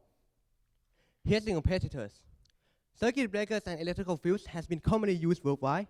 However, circuit breakers is extremely expensive. Electrical fuse destroys itself after the overcurrent, which may waste a lot of time replacing it. However, our product thermoplastic fuse can overcome all of these disadvantages. So how do we bring our fascinating product into the market? Even though thermoplastic fuse provides so many benefits, its manufacturing cost is extremely low. Even the prototype costs only $1.8. With mass production, it will probably cost less than a quarter. Also, we will provide shipping, on-site installation, and customer care. Here's how we look into the future. First, we will continue testing our prototype. Then we will create a license. After that, we will partner with a manufacturing company. Right now, we have received a support from one of the best companies in Thailand, PTT Global Chemical. Here's the business model. First, we are targeting industrial companies such as factories that are using lots of electronic devices, or even residency like houses. Normally, it takes up to 4 hours just to locate the source of the overcurrent issues. But thermoplastic fuse provide overcurrent detection, which exactly locate the problems. Second, since every electronic device, such as multimeter or hair dryer, consists of unreusable fuse, people probably discard the device instead of changing the fuse. That is why we are applying thermoplastic fuse into the electronic device. The reusable mechanism will increase its durability and reduce electronic waste. Finally, would you like to join us? Start the investment. Make us rich, and you will get rich as well. Thank you.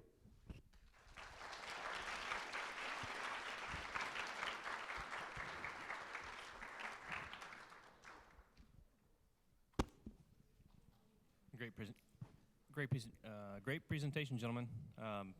Outstanding visuals. You obviously put a lot of planning into it. Great work. I think I want one of these for my house now. So, Thank you. Yeah, I hate to be repetitive, but I was so blown away by your visual approach to the information there. It's so good and impressive that you also built a prototype. I think that's an important step. Thank you. Thank you. Definitely innovative, something that's obviously, I'm floored that you guys were able to come up with these the ideas and these solutions. This is fantastic. Good job, guys. Thanks. Yeah, good job, guys. I've traveled a lot in what would be considered third world countries, and you know that the power supply there can be unreliable sometimes. And ups and that kind of thing for computers may or may not work, but that kind of thing has got an elegance to it. So congratulations, well done. Thank you very much.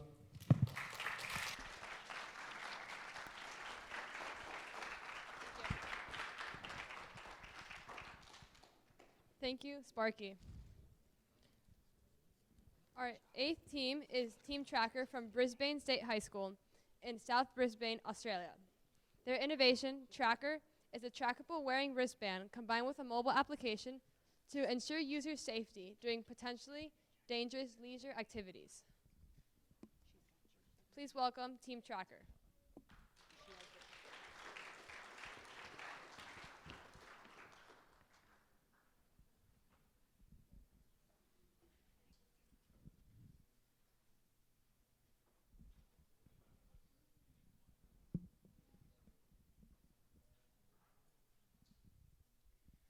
Every day, regular people like us find themselves and those they love injured or dead after participating in leisure activities like swimming, hiking, and camping.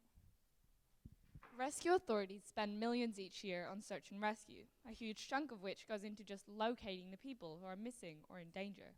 Existing devices like EPIRBs and PLBs aim to provide a solution, but their high cost, lack of user friendliness, and slow response time mean that they just aren't solving this multifaceted problem.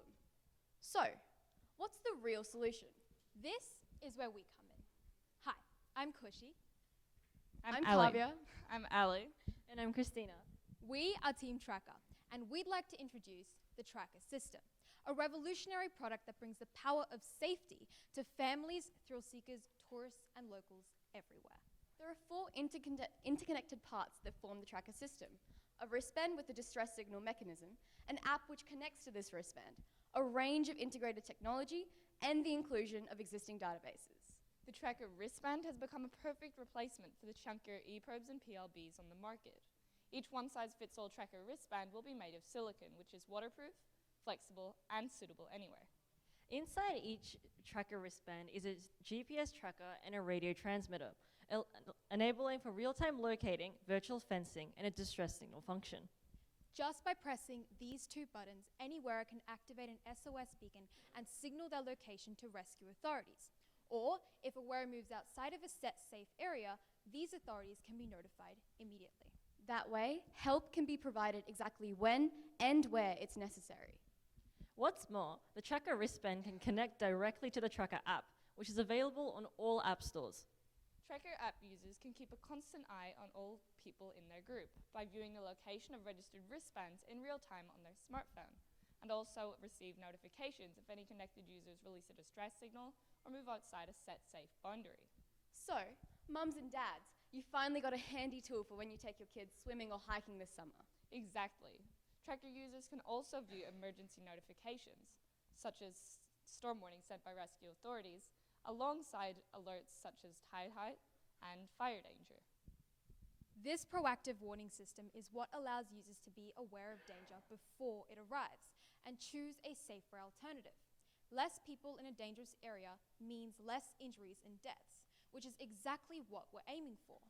But if a user is in danger, the Tracker app contains a database full of all sorts of tips for handling any situation, from treating minor injuries to performing emergency CPR. So, how does it all work? Essentially, Tracker integrates 3 existing technologies into a single system. You see, existing emergency distress devices use either 3G mobile service, AIS technology, or COSPA-SARSAT global satellites. The issue is that each type of technology has its own limitations in regards to location or time, making it ineffective alone. However, the Tracker system is designed so that if 3G is unavailable, then AIS is used, And if AIS is out of range, then Glospis-Sarsat global satellites can always be used, ensuring that we have a system that is both infallible and reliable. The wristband will include a 3G-enabled GPS tracking device with a 406 MHz distress signal transmitter. This way, locational information and any SOS beacon can be received by both cellular towers and rescue coordination centers in the vicinity. This web of interconnected technology is what makes the tracker system so special. Not only is it unique because of its portability, range of applications, and user-friendliness, but it is fundamentally different because it isn't just another GPS locating device. Instead, it's a system connecting existing products into a new and usable platform. Another unique feature of the tracker is its integration in existing platforms. The tracker app is compatible with databases such as Samsung's Pocket Patrol, the Bureau of Meteorology, and Park Maps, as well as other existing GPS devices, meaning that anybody can be tracked with or without a tracker wristband. Overall, we aim to make the tracker app free on all app stores. The wristband and its charging cable will be sold in $60 packages, considering about $45 for production. After creating set molds for the wristband, the material cost per piece can be as little as $5. As for technology, looking at currently existing devices, such as ThinkRace's GPS trackers, available for only $30 per piece in the market, we are confident that with further research and development, the tracker will also be this cost-effective. We've even pitched Tracker to a number of influential people, and we've conducted online market research with more than 80 locals, more than 90% of whom said that they believe in the applications of Tracker and/or they would definitely use it. So the question now is, how can we bring this revolutionary product to life? Well, our immediate goal is to be testing a completed prototype by the end of this year. First, we will seek sponsorship and collaborate with various experienced organizations, including Cospis-Sarsat and Xilinx. Then we will collate the seed funding we require for this first stage. Considering costs for research, production, preliminary testing, and app development, this would be around $80,000. For this, we plan to seek research and development grants from Advanced Queensland, participate in startup investor events, and gain a good networking base through social media, which we have already started. Finally, we aim to gain a partnership with the Queensland Government to begin the integration of the tracker system into existing rescue organizations. We already have so many people behind us with the tracker system who believe in it and have helped us so far. Now you too can join us in bringing The power of safety to everyday people.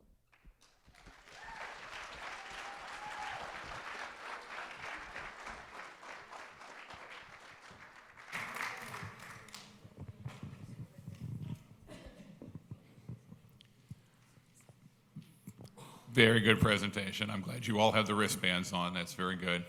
I grew up in Oregon, which was a little bit like Queensland, where a lot of people got lost and a lot of people were hurt very badly by not having that kind of tracking system. So excellent thought for the product and very well presented. First of all, being a girl, I will say I love the t-shirts. It's a great idea, good advertisement, good show of enthusiasm. One thing, and I meant to say this to the other group, try to refrain from handing things out before you begin your pitch. Do it after, because people will get distracted, especially by something cute like what you had. But great presentation. I think this is a very helpful, useful product. A really good product pitch will always give the viewer just enough that like they're interested and they want them to come back. And I am definitely want to hear more about this technology. I mean, this is something where like I've got 1,000 questions here. I can't even write fast enough. I liked it. I definitely want to hear more. Yeah, a really clear, strong pitch. Appreciate it, ladies. It's a great presentation and great job making this technology accessible and affordable for anybody. I mean, you know, I've bought a number of these devices for friends and family over the years, and they're $200 or $300 a pop, and they're heavy. When you're hiking, you don't want a bunch of heavy stuff hanging off of you. So this is a great job, and good luck.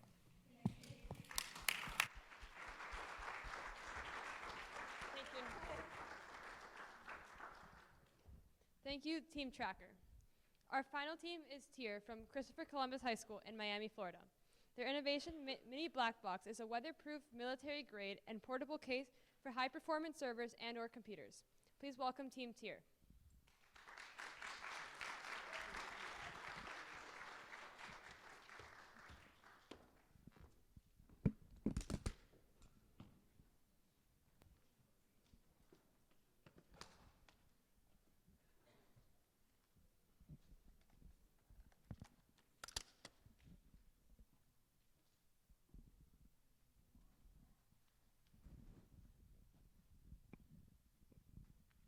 Hi, my name is Alex Cordero. And my name is Hans Ruckschnott. We're computer people, and we love high performance. So we need laptops in order to get around our day. But high performance laptops are not enough to carry our high task workloads. And in order to do this, we have to go back to desktops. Now, desktops are very expensive, and they're not very portable. And this is why we decided to make a solution that would solve that problem. And that's this. This is the black box. This is a high-performance computer that you can take with you every day, and it is safe to transport. Now, the black box is not a computer by itself. It's an actual case that we designed. And this case is waterproof, dustproof, and it's also shockproof, which protects the components inside.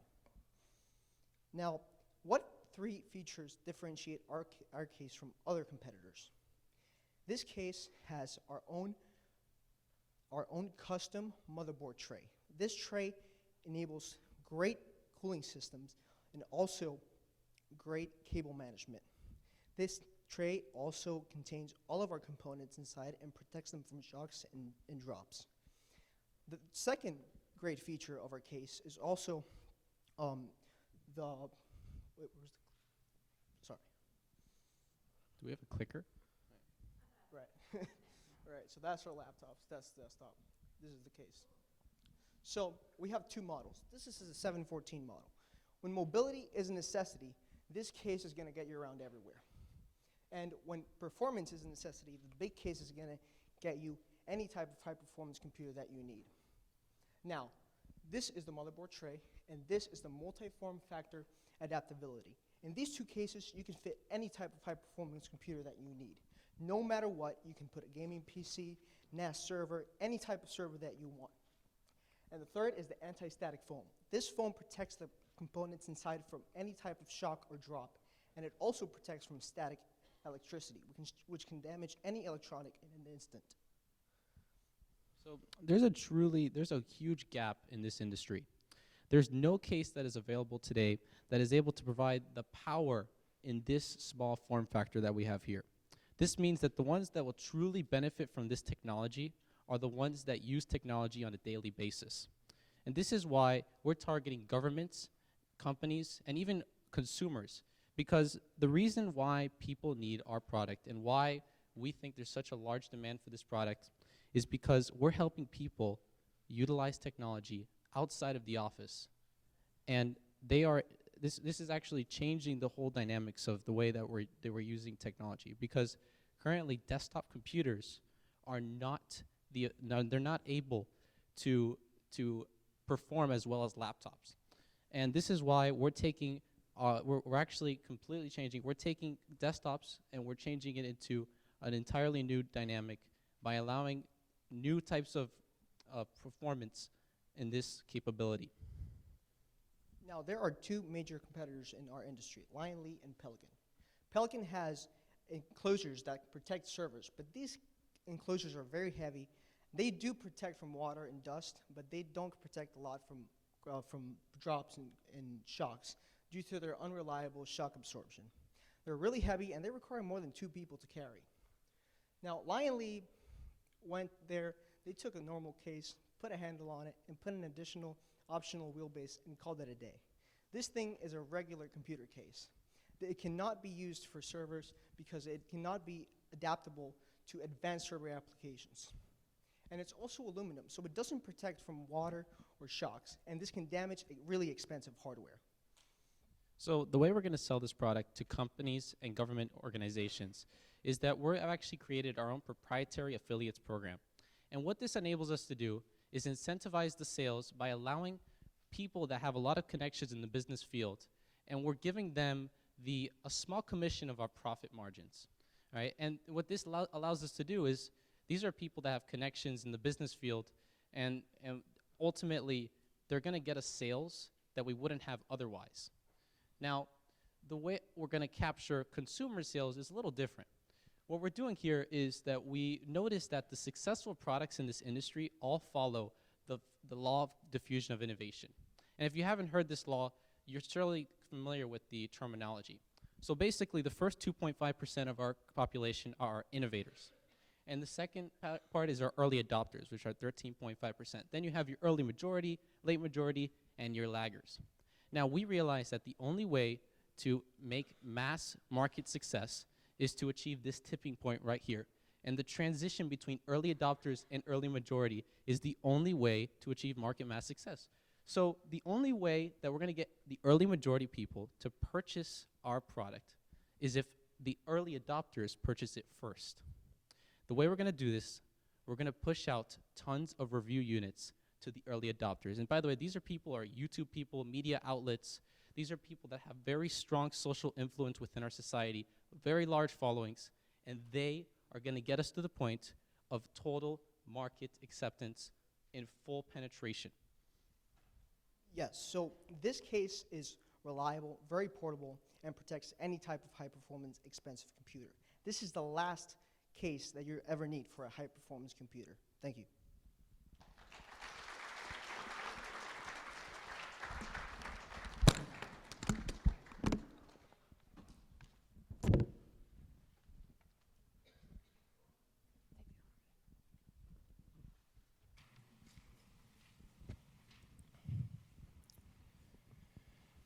Great presentation, gentlemen.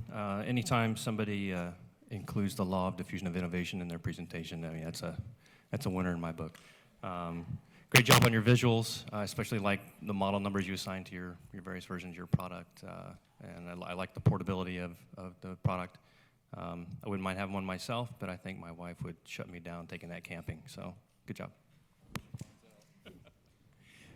It's such an effective tactic to walk up and then wheel or set down your product and open it up. I think that's a real differentiated, real attention-getting tactic.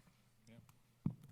I like it, and I know what you guys need this for. It would have been, I think the suggestion would be really what's the true application of what this is going to be. I know what it is because everybody here in this table knows what it is, but the general audience may not. You guys are on to something. Flesh it out. I'd like to hear more. Again, this is something it is needed. Yeah, I agree. It is needed. In fact, I was just sitting here thinking of the guys I know who have to get some of this stuff, electronics, out to Afghanistan or Iraq or other places where, in fact, you need that kind of case. In fact, I was just thinking I can get it sold for you pretty much within about an hour if I can catch the guy at the right time. Good product, good presentation. Well done.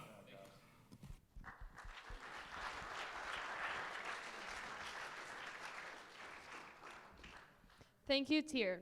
And thanks to all our finalist teams in the cyber technology and security category. You presented some truly dynamic concepts and should be very proud of your accomplishments. The judges will confer and the winners will be announced at the award ceremony taking place Saturday afternoon. All teams attending Summit will receive a copy of the judges' feedback via email. Next up, I'd like to bring Nancy back to the stage to introduce our next segment. Yeah, I'm sorry. Ron, we're getting the big chairs. So why don't we all just stand up and stretch for a minute? I don't know about you guys, but man, I'm happy to be standing up. Huh? And we're getting the big...